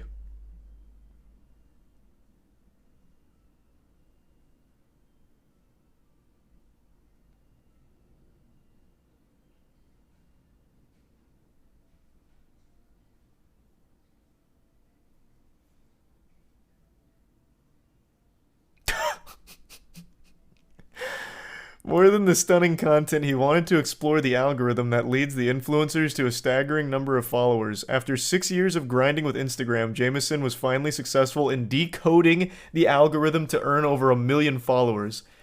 He decoded it, he was in the mainframe, and then he found the secret, which is his daddy's credit card to buy bots. Little botted followers. Fucking genius. Holy shit, this guy's good. He's a savant. He's like the Mozart of Instagram.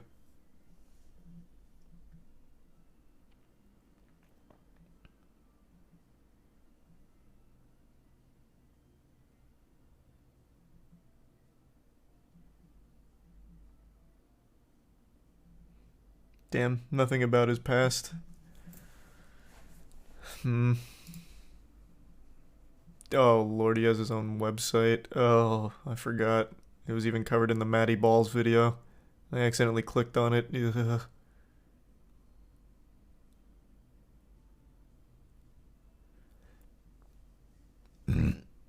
Oh, even his website is so revolting. So the first things on here is, who is Carter Jameson? 19-year-old entrepreneur, founder, Gateway.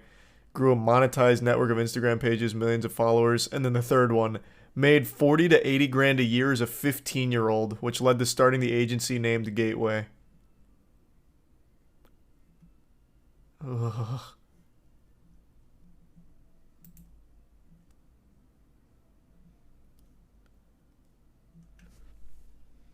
Oh, here we go. Is this... No. Nothing's known about this kid except for what he pays for in these articles. Unlucky.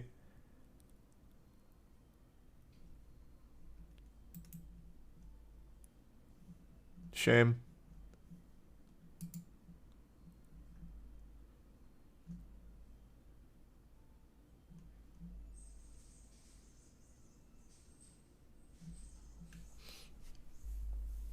Thanks to the resub, Kaka and Grun and Lightning. Because he never did anything. Well, no. I just wanted to know about, like, his parents. Like, usually in these kind of cases, they always try to be that person that pulls themselves up by their own bootstraps. Like, I came from nothing. My dad was a normal blue-collar worker, just a true red-blooded American patriot working 2 jobs to put food on the table for me and my 6 brothers. And my mom also had to work night shifts down at the local cemetery. Like, I don't know. Usually just like some kind of sob story. So like people like relate to it somehow and like put him on a pedestal of, wow, he did it himself. But he didn't even bother with that step.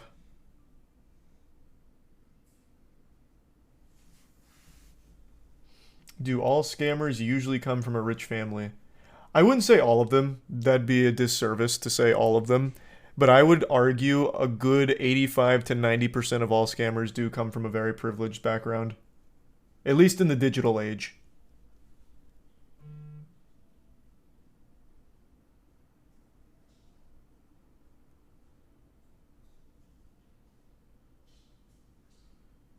Thanks a resub. Peyton Ambrodos, Squirt, and JP. Oh, your name's not Squirt at all. SPR. In the Bits quiz, in the Prime. Ginger Bear and Sumi.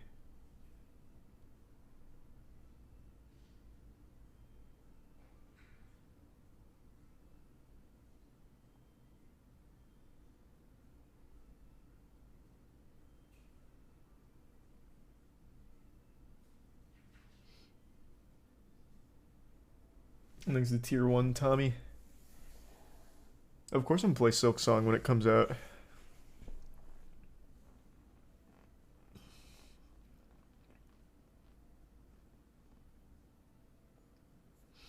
Only a wealthy kid would have money to waste on bullshit advertising.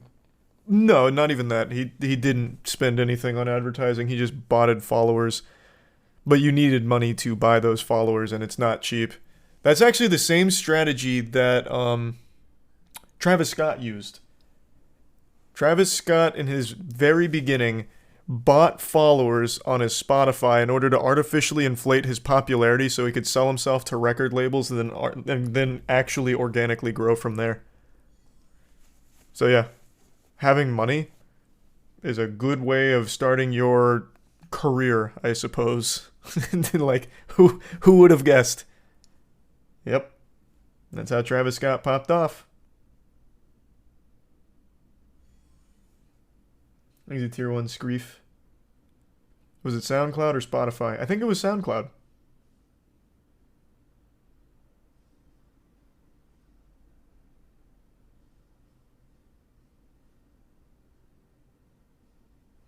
Why is buying followers a bad thing? What? Is that even a question you really need to ask? Why is buying followers a bad thing? There's like 18 different ways of tackling that one. I don't even think it's worth going down there. It should be very obvious. Thanks to the resub Odin and Sierra.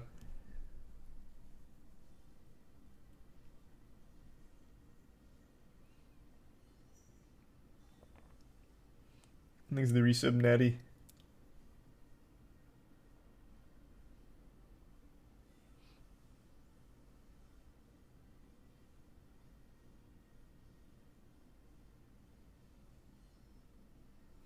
Thanks to tier 1 Willow.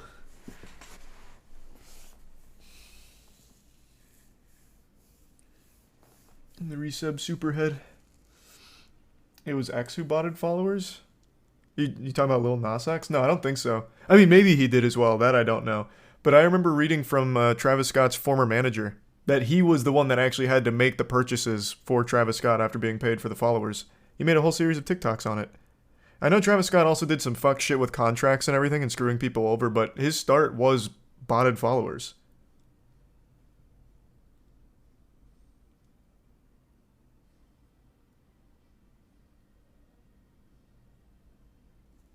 I think it's a tier 1 dictionary.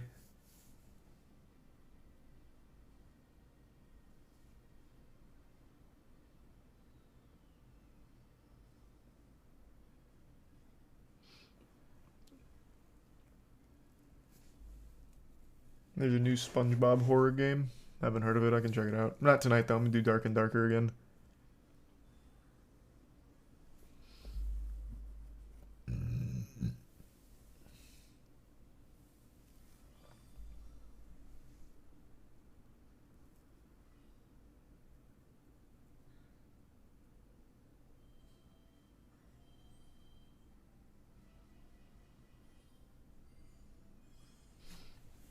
You gonna continue Hogwarts Legacy? I'm not super into it, so probably not.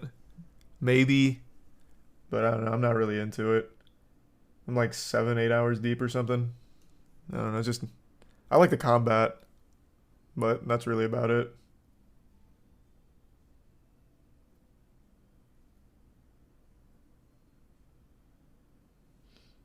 Thanks for the resub experience.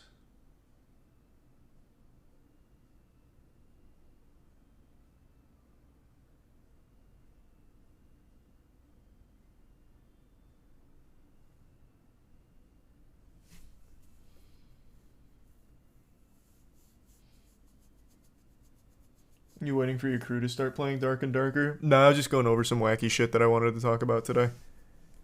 I think Dank and Scoots, Caleb, and all of them are already on. So I'll hop on here in a little bit. Thanks for your sub, School C.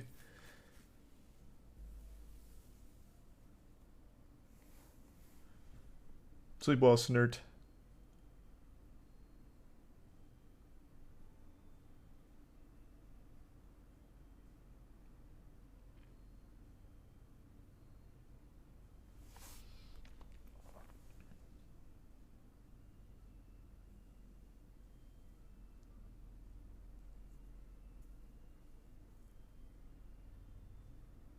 Thanks for gift sub, Hans. Like today dictionary or in general?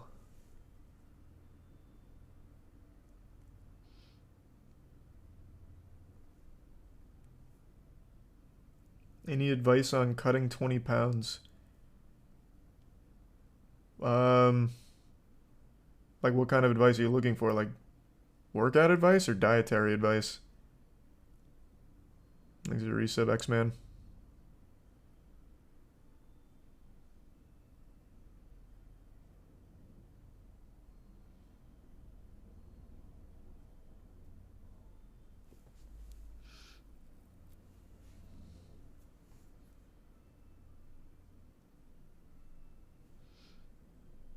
We're going to see some basketball content soon.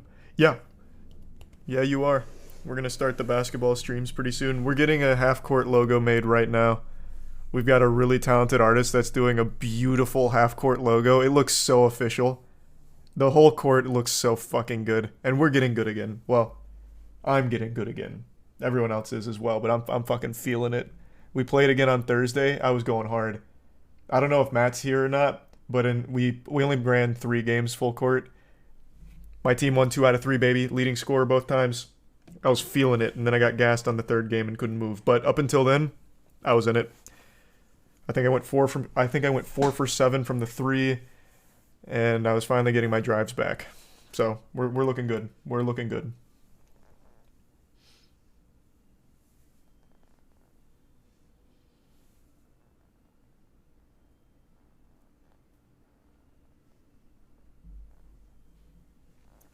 Thanks for another 10 gift subs, Hans. Appreciate the generosity, man. Thank you.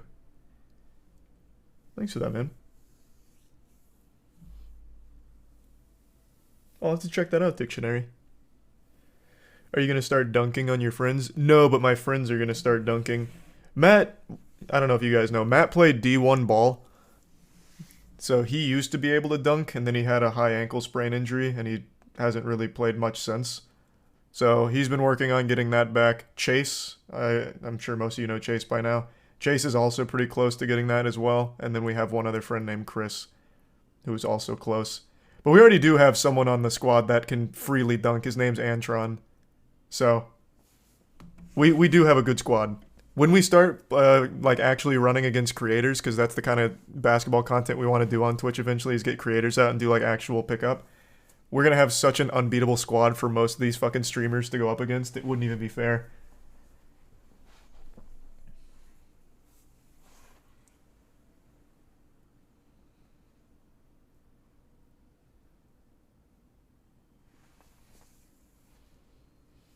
Thanks to the resub Vog and Brada and the Bits J.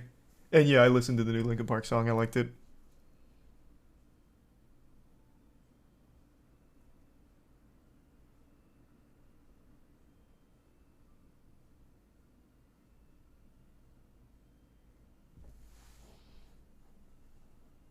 So you're all the 31st NBA franchise no one knows about?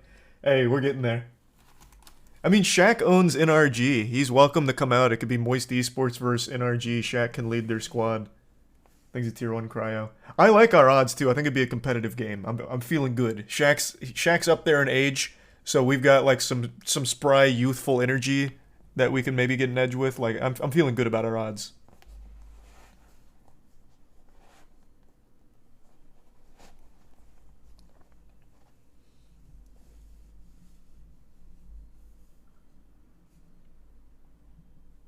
Thanks to resub 2 and the Bits Vog.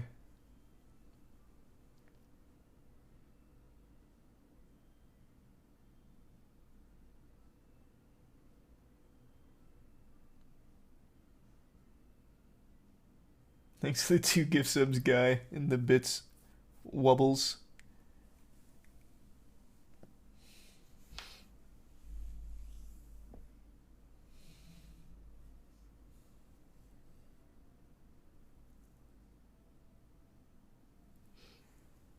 And thanks to the resub Mandy and Kolb. Alright, I'm gonna go fill up my water real quick. I'll be right back. Give me 2 seconds. And thanks to the bits again, Hans. Or that gift sub again, Hans. Appreciate it, man.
I'm back.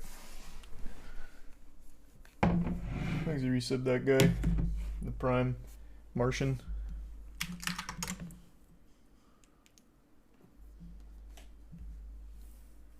Thanks, Prime King.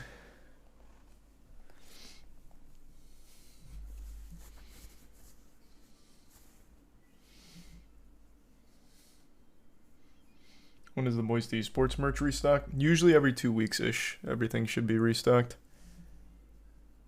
Thanks, a resub legendary.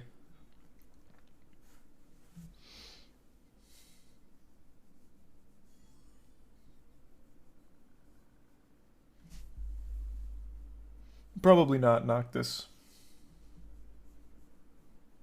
Happy birthday, Joe. Who do you got winning the Super Bowl? Eagles. Thanks to Tier 1 Kermit.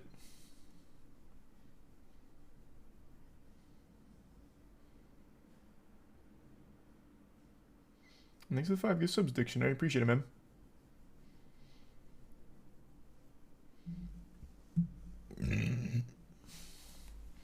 When are the gymwear slides restocking? Should be pretty soon.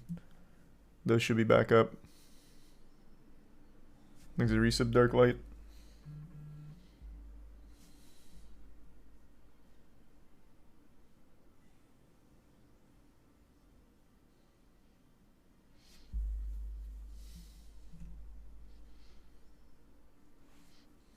Thanks to the Prime Dog in Tier 1 Faye. You see Blockbuster's releasing an ad during the Super Bowl. That's probably just a meme. Thanks to Prime Corner. I highly doubt they would be.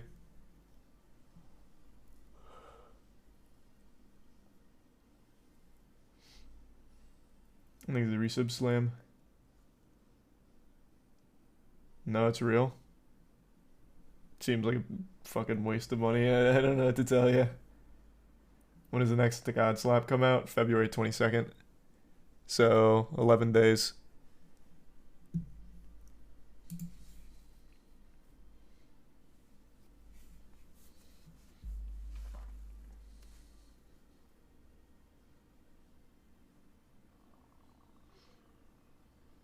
You should read TechCrunch article about Mr. Beast. It's so asinine. Someone mentioned they were calling him ableist, which is crazy.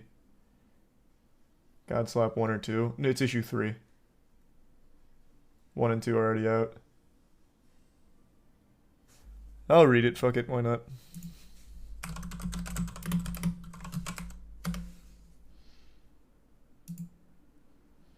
Mr. Beast's blindness video puts systemic ableism on display.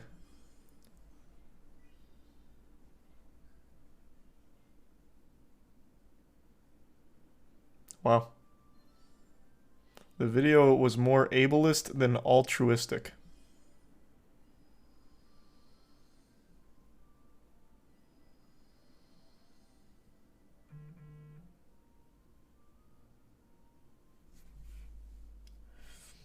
Exit the Prime Plant.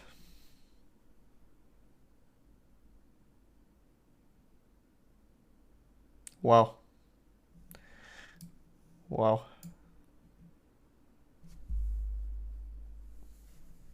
The biggest problem with wanting to cure blindness is that it reinforces a moral superiority of sorts by those without disabilities over those who are disabled. Although not confronted nearly as often as racism and sexism, systemic ableism is pervasive through all parts of society. The fact of the matter is that the majority of abled people view disability as a failure of the human condition. As such, people with disabilities should be mourned and pitied. More pointedly, as Mr. Beast stated in the video's thumbnails, the disabilities should be eradicated and cured. What a controversial take. I wish all disabilities were cured. What an evil asshole. What evil asshole would say that? Oh man, what a bad guy saying disabilities should be cured. Wow. I've seen this. I'm not surprised. I have seen this take before, for what it's worth. There was another big controversy when there was a new surgery that came out that could help people with hearing problems. So like deaf people, hearing impaired people could undergo a surgery in order to hear for the first time or improve hearing. And for some reason, that surgery itself got vilified, saying that deaf people don't want to be cured. And people that did choose to go through the surgery were insulted and vilified by the people that chose not to. Which is so fucking weird. Which is so unbelievably fucking weird. If you don't want it, that's fine. But there is absolutely no reason to try and vilify it.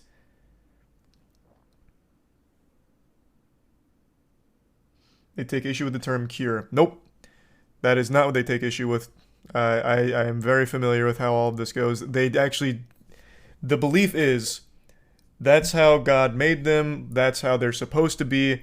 And there is nothing wrong with it.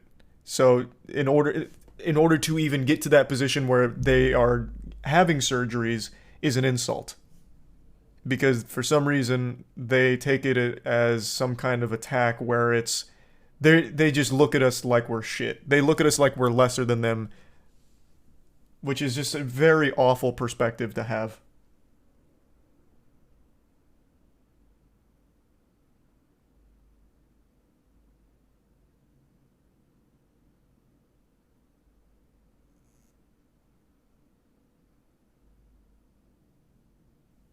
Exit Prime, Ivalon.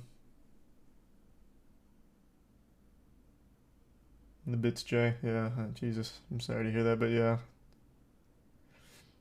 Not a religious thing. Not to everyone, but I have seen that from a lot of people as well. Like I said, this is not news to me. We've talked about this before, a couple years ago with deafness. There was a deaf celebrity who has a hearing aid. I can't remember who she is. I can't remember her name, but she has a hearing aid, which allows her to hear. And when she decided to go through with that procedure and then get that device, the entire deaf community disowned her and treated her like Voldemort. Like, they fucking hated her for it. That was my first experience even being made aware of this kind of treatment. Which I just couldn't believe.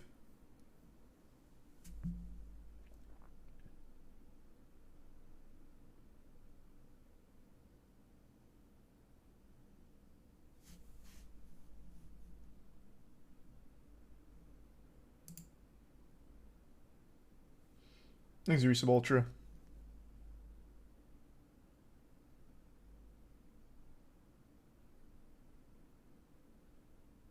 Read the last part of the article.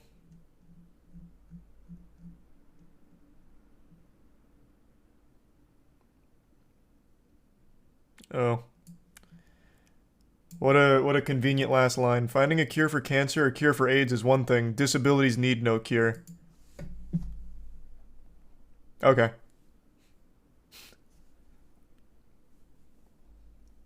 So only some things need a cure. The ones you deem morally acceptable.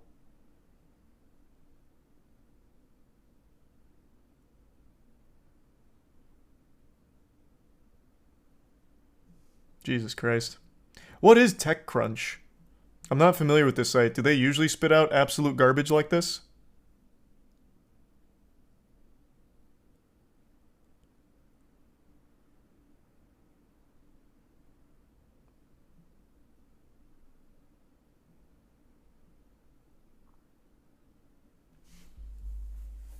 Thanks to the bits, Faye and Phallic.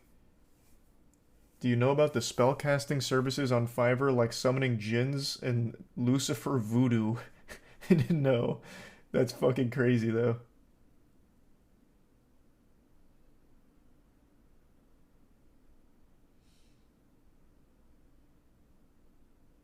I work in the deaf community and deaf pride is a very real thing. I know, but there's a difference between deaf pride and vilifying anyone that does choose to go through with treatable hearing impairments.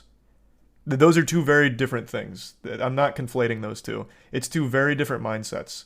There is absolutely nothing wrong with the perspective of, you know what, I'm fine with it, and I understand other people's perspectives who are in similar positions who aren't fine with it, and without freaking out and vilifying and attacking them. It's super different. They're not the same community.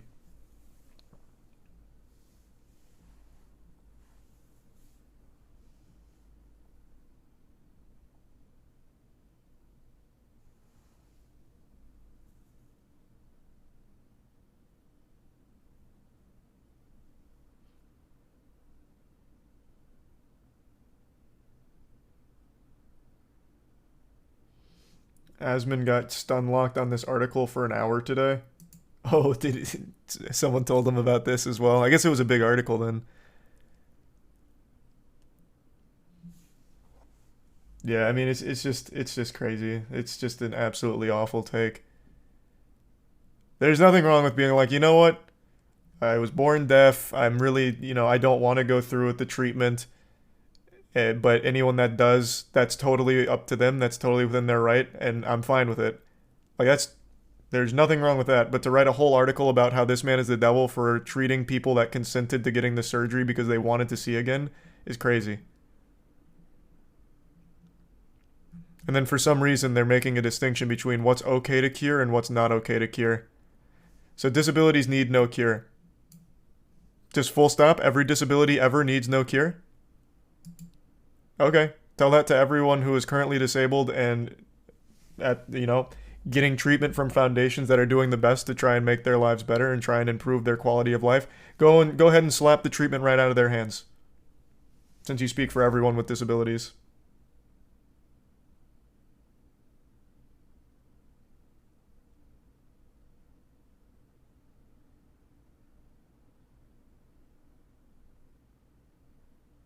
Rage baited. I know.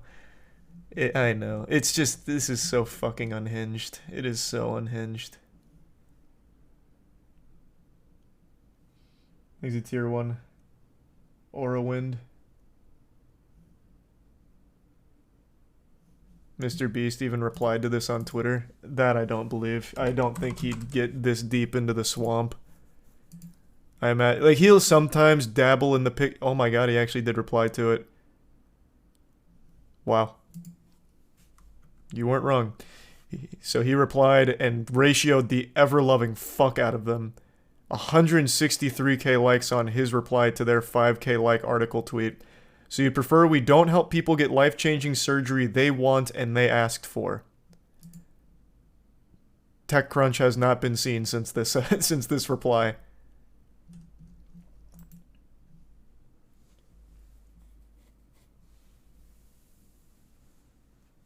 Thanks a resub, DJ.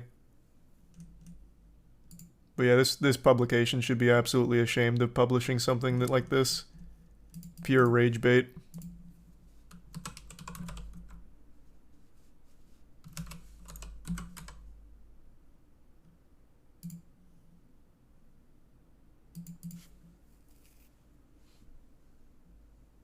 Thanks a resub, Kappa.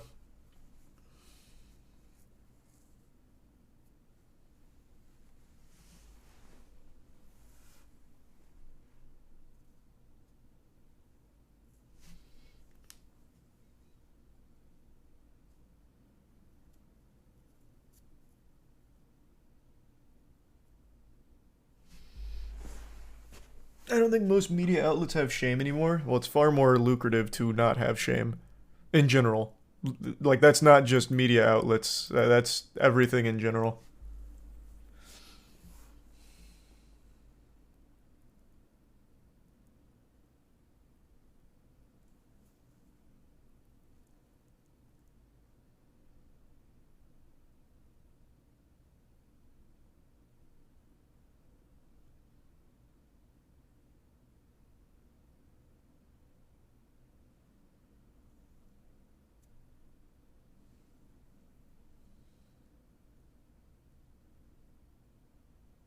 That sounds about par for the course, Camus. I believe that.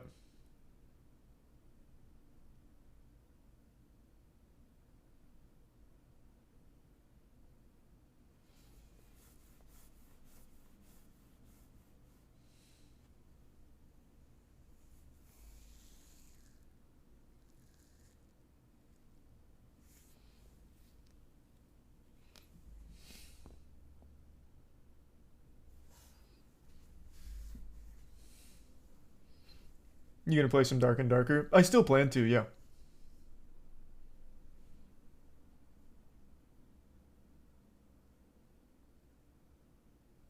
I couldn't even imagine, Faye. Yeah, I imagine that has to be especially frustrating.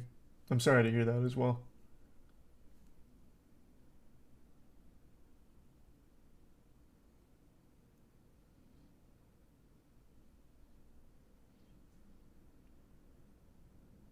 So you talked about aliens 4 days ago and they visit Montana and Alaska today. Thoughts? Hey, I think it's all connected. Maybe the aliens watch my streams and shit. They're like, oh fuck, he's talking about us. Alright, we'll show ourselves a little more often. That stream was fire.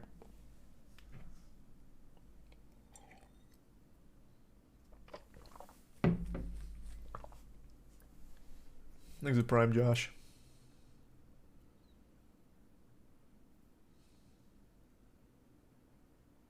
Sleep well, Nick. Aliens have come here to compete for Moist Esports. We talked about it on stream. If aliens do visit us, we want to be the ones to make first contact so we can sign them to Moist Esports. Imagine the position that gives us.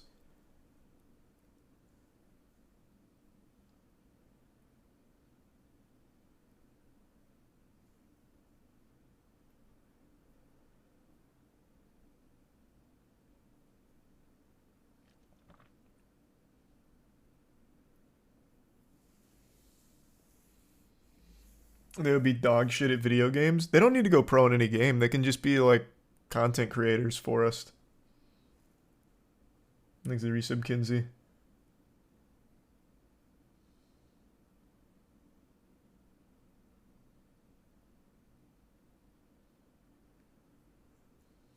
Brand ambassadors. Yeah, pretty much.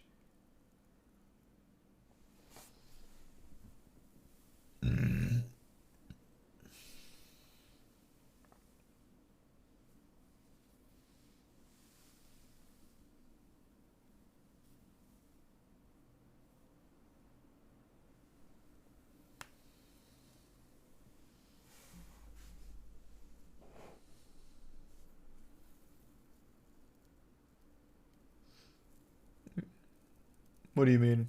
No, like if the aliens actually did show up and, you know, for some reason we negotiated a really good contract for them with Moist Esports, I think they wouldn't even need to really do anything special. But like if they're releasing the little balloons that we're shooting down, maybe fill one of those balloons with like, I don't know, maybe Moist Esports merch or something, right? Or even paint it blue, like Moist Esports colors. Like they wouldn't need to do anything special for us. They can keep doing what they're doing, but under the Moist Esports umbrella.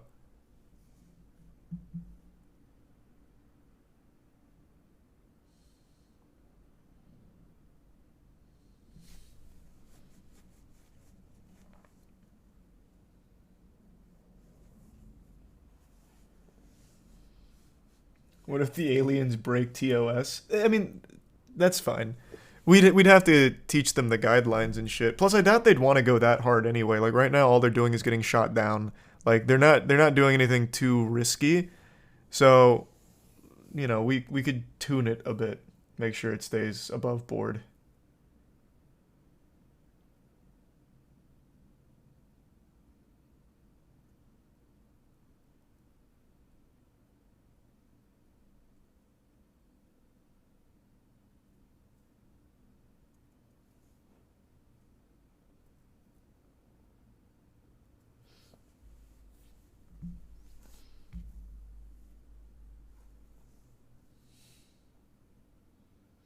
Gatorade's making a oh, I saw that. Yeah, Gatorade's making a caffeine drink called Fast Twitch. Oh, what an absolute disaster. Yeah, I saw.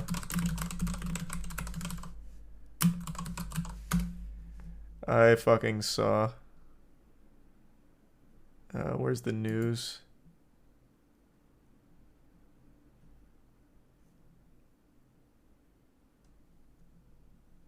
Is it already in stores? Hold on.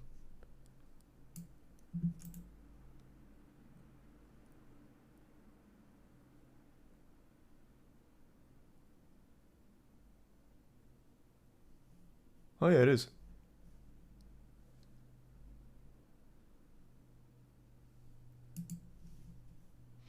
Terrible name. Terrible, terrible name.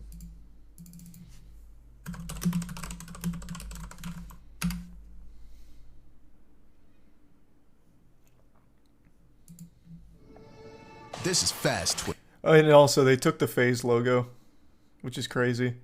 This is like the best advertisement FaZe had since going public and immediately fucking falling into less than $1 of their stock. So, I bet FaZe is ecstatic about that.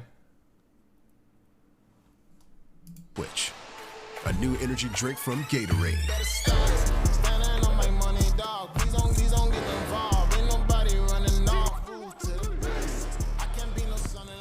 So hype, so hype, let's go. 200 milligrams of caffeine, electrolytes, and zero sugar. Thanks, the Prime Drats.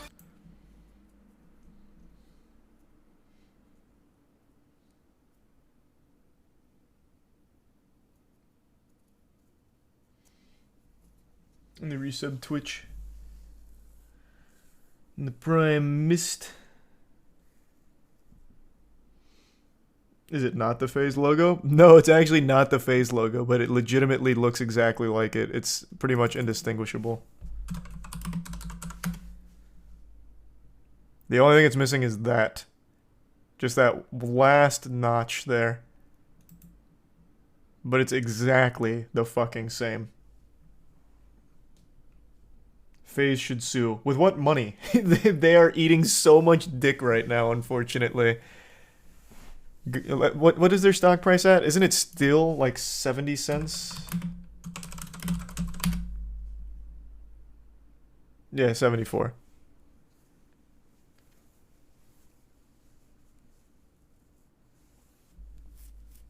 Thanks a resub, super duper. Their stock is just absolutely collapsing on itself. Though I do imagine they still have to have some marketing spend. Like, they have to. They have so many brand partners, but this is absolutely slapping them. Thanks a resub, Angie.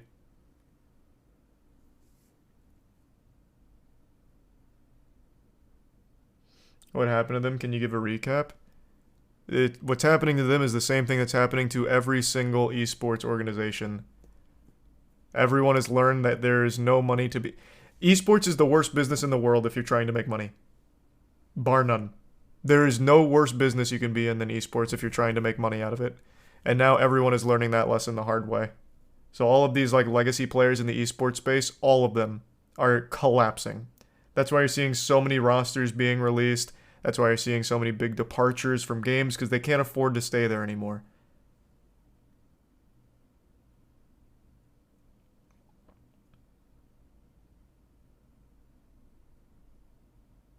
It's not like FaZe did anything that like killed them. It's just the industry as a whole of esports is just not a money maker.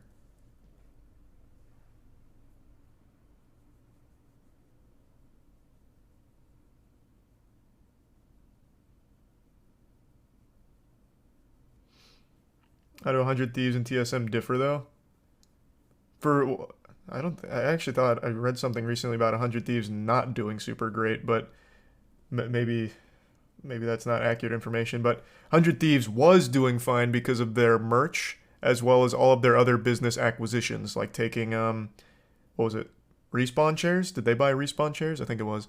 But like their chairs, they have the keyboards, they have other business ventures that they make money on, and their merch. But the esports side, they just lose money on, just like every other org. And TSM is so big that they actually are able to make some money back on all of the merch and all of their content creation teams. But yeah, it's not a very profitable space at all.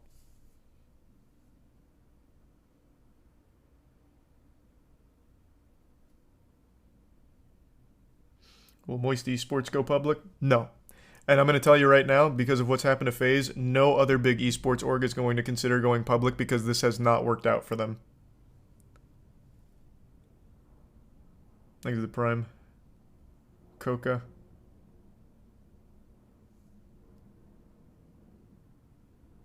Yep, TSM just dropped their Siege roster, I saw.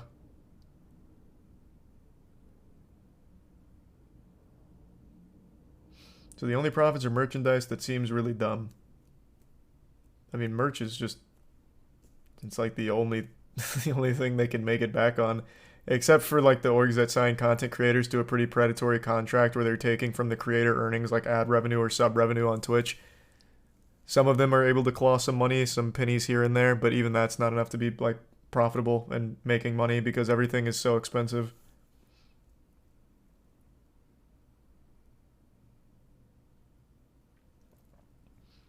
Some of the big brand partners though, for a time, were a huge help. Like when TSM partnered with FTX before the collapse, that was like, what, 250 mil? Like the brand partners were instrumental in keeping a lot of the orgs afloat. But now that the bubble has burst, those brand partners are exiting. And all of that money is no longer there, so the orgs are really hemorrhaging money even faster now. So, it's just nothing FaZe did in particular. It's just that whole industry is rough for money. Thanks to the resub, Innie.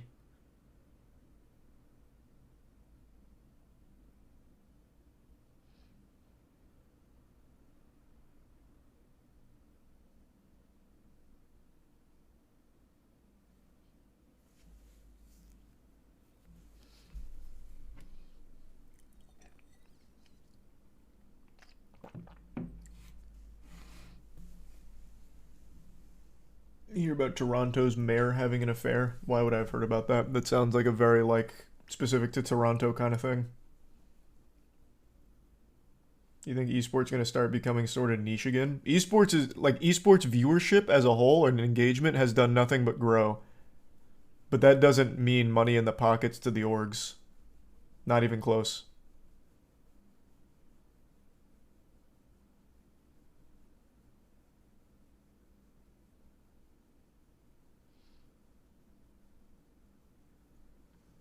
There's the prime. Tanafo.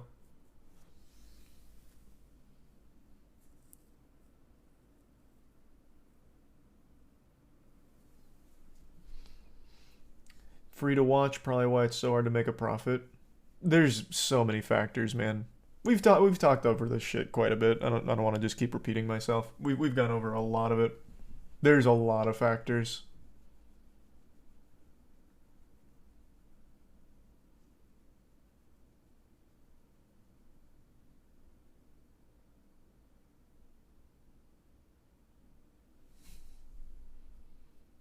Pay-per-view would destroy esports? Yeah.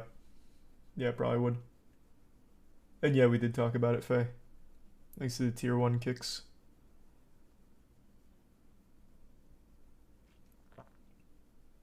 What if there was a site they hosted all esports on, like a subscription model where the orgs share the money? I mean, I wouldn't pay to watch. Would you? I feel like the amount of people who would be very small, and the overall hit you'd take to viewership would never even be close to worth it. And the orgs wouldn't want to share that money. And and even if they did agree to share the money, then you're getting like actual nickels on the dollar. It's not like an easy solution. It's really not. Thanks for the Prime Hawk. And the 5 gift subs, Gabo. Thank you, Gabo.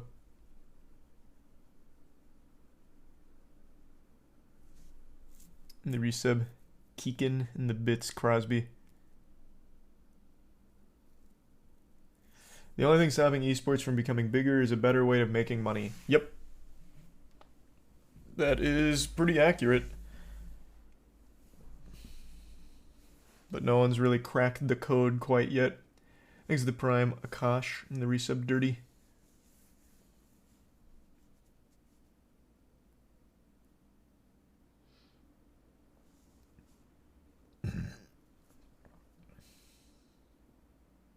You'd think sponsorship would make a bigger difference.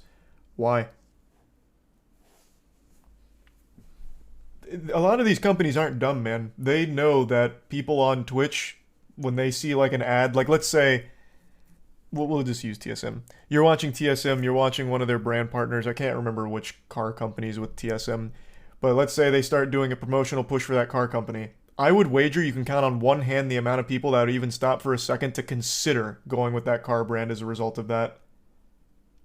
Like, the return on brand investment into esports is so negligible. It's why so many of the big brand partners have pulled out. You don't see a return.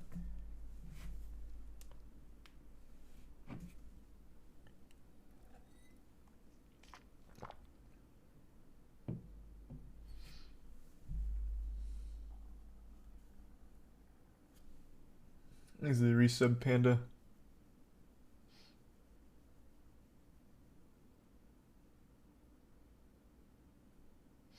In Dota 2, you can buy in-game esports merch items to directly support a team. A lot of games are doing that now. Like, we have skins in Rocket League, for example.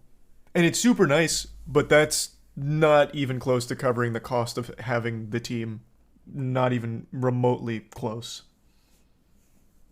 So rev sharing on in-game items it's always a cool idea, and I always really like that kind of shit. But even at our size, it's not even enough to cover the cost of, like, the team's salary.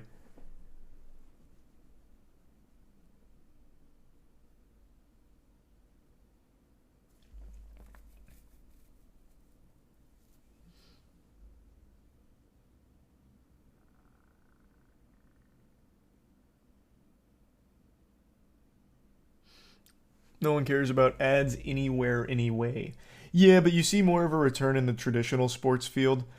It's just the way it is. That's why they stay. But and the viewership is just bigger in traditional sports, obviously. But they do see a return in one way or the other, more so than esports. That's what chat was trying to tell me earlier, Kinway, that Blockbuster's actually getting a Super Bowl commercial, which sounds hype, but it also just sounds like a joke.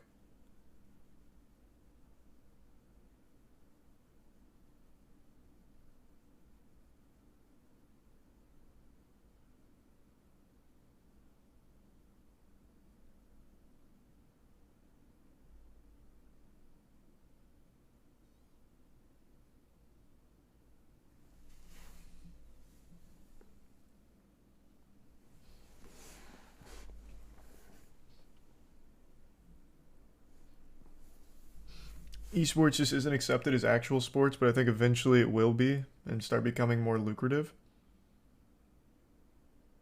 Bro, it's still a multi-billion-dollar industry.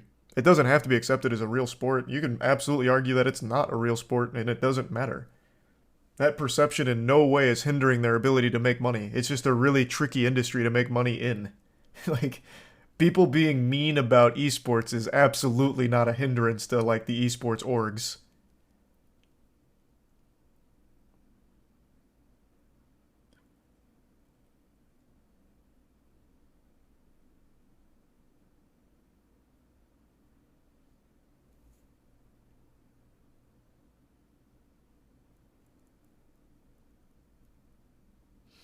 Hard to make money in for the exact same reason as real sports. Real sports do make money, though. Real sports do. Like, somehow even the fucking Tampa Bay Rays are still around, and nobody goes to those games. They're the second lowest attendance in all of the MLB and have been for as long as I've been alive. And they're still around, and somehow they make money. One thing that really helps in those situations is they can sell tickets to the games. They don't sell a lot of them, but it is still some money coming in.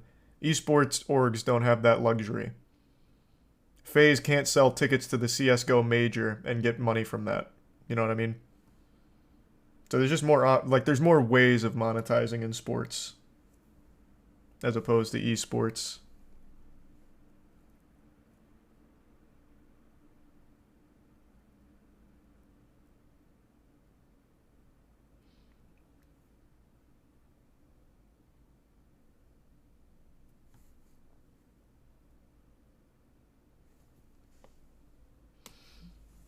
MLB has profit sharing where bad teams get paid out regardless, as long as the league is good. Oh, I didn't even know that. That's interesting.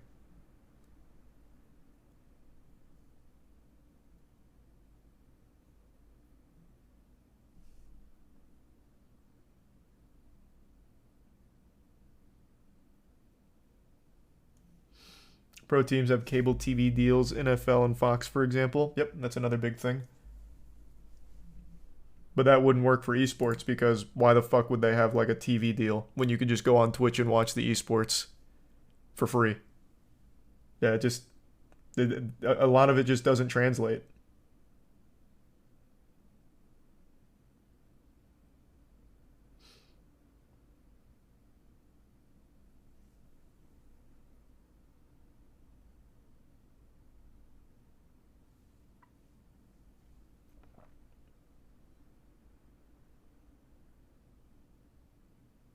People also more likely to buy sports merch over esports merch. Also true, but We already kind of touched on that. Thanks to resub insane.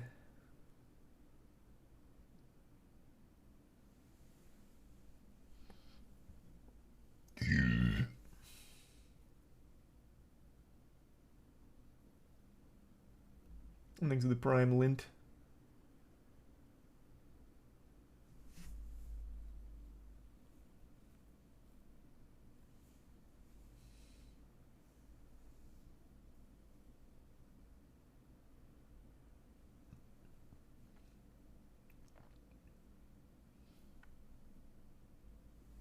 I have no doubt eventually they will figure out how to monetize the esports space, but it's not now. They have not cracked it yet. What happened in esports is everyone got all fucking starry-eyed with the amount of dollars that were being pumped into it from VCs and just absolutely stupid rich assholes who saw like the numbers. So all of the valuations got so inflated, and they all just went through this period of grow, and eventually somehow this is going to recoup our costs as we continue to grow. We're going to make up for it down the line. But now we're reaching that point where they're starting to set in, this wasn't sustainable, this isn't working, this is a disaster.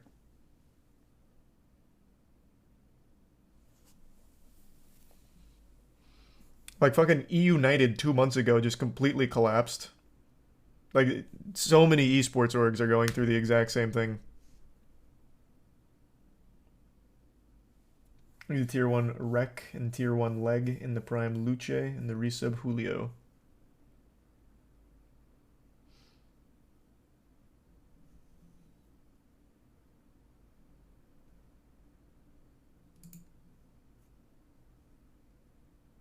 Not sure esports teams should have been publicly traded in the first place. They're not. Oh my god, this is... People are getting the wrong idea now. FaZe is the only publicly traded esports team. And it has not worked out. So I think this will be the last time we see an esports org try and go public. They are a special case, and they have proven that that model does not work.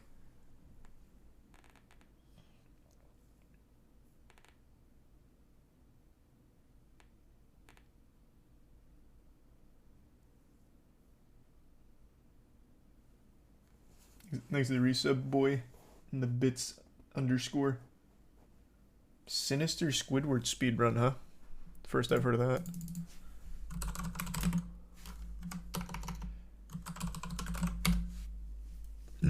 It's a 458. Is it a cool run?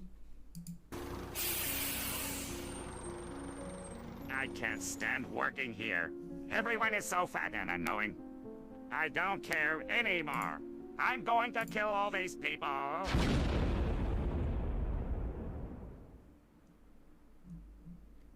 Get ready to die. Burn in hell, you bastard. Thanks to the resub, Michael. And Cirilla. It's time I kill Mr. Krabs. Squidward, what is happening here? Is that a gun? I came to kill you.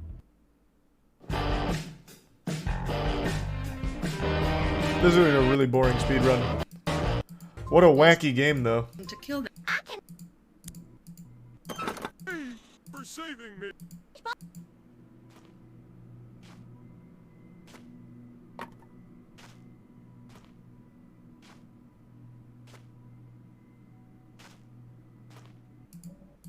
Man, this is the worst speedrun I've ever seen in my life. Holy shit. This is so slow. How the fuck should I know? Squidward put me in it, and I think it's gonna split me in half. Interesting game.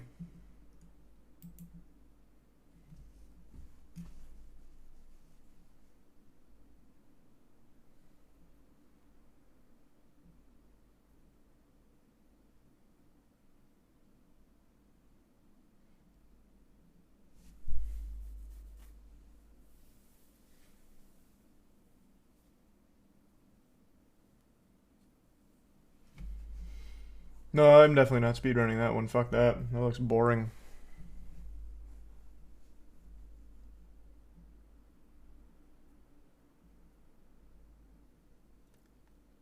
You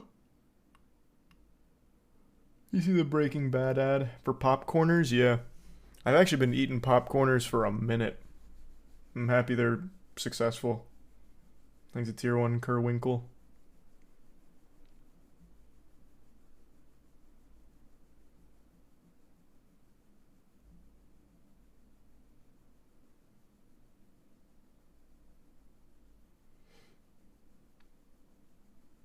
Is it good? What, the Breaking Bad ad? I love Breaking Bad, so seeing anything Breaking Bad's cool to me. And I guess it was nice because it's something I actually eat. I think Tiana bought these because she thought they sounded cool. And I tried them and I was like, damn, these actually go kind of hard. But I thought they were just like a really niche brand, but I guess not. Thanks for resub, Snoo.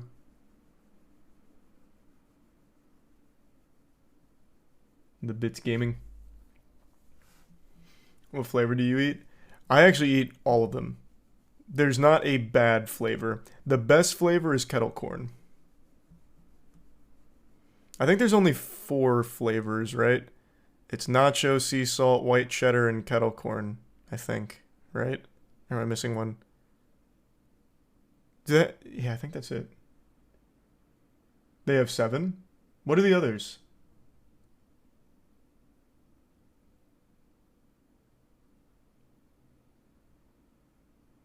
Hashtag ad. Oh, no. I wish. That'd be a cool brand partner. I like popcorners.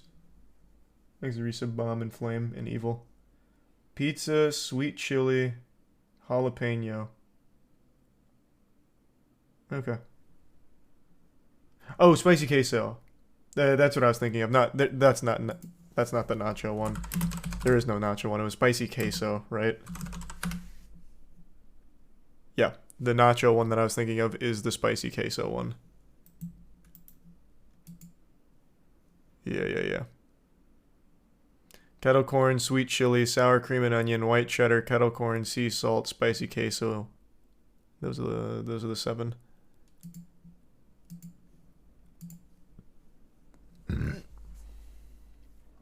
So the only one I haven't tried is the sweet chili and the sour cream and onion. Thanks for resub, Snoof, and the gift sub cow. No, I can't say I've seen that super duper.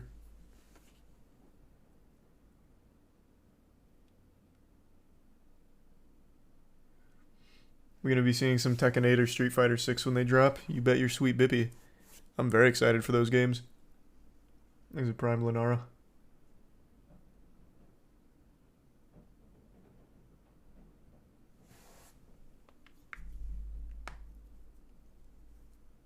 There's a Prime Django.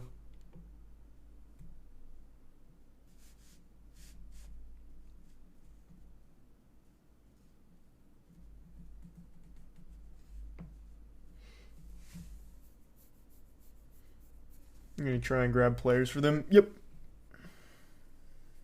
That's the plan. Thanks to Resub Brain Man.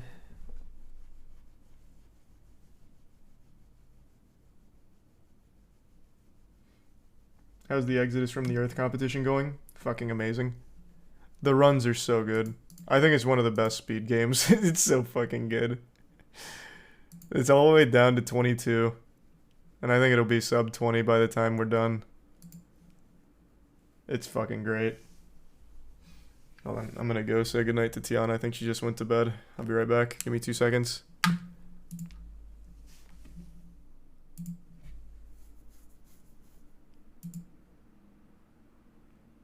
Hold on. Actually, give me 2 seconds.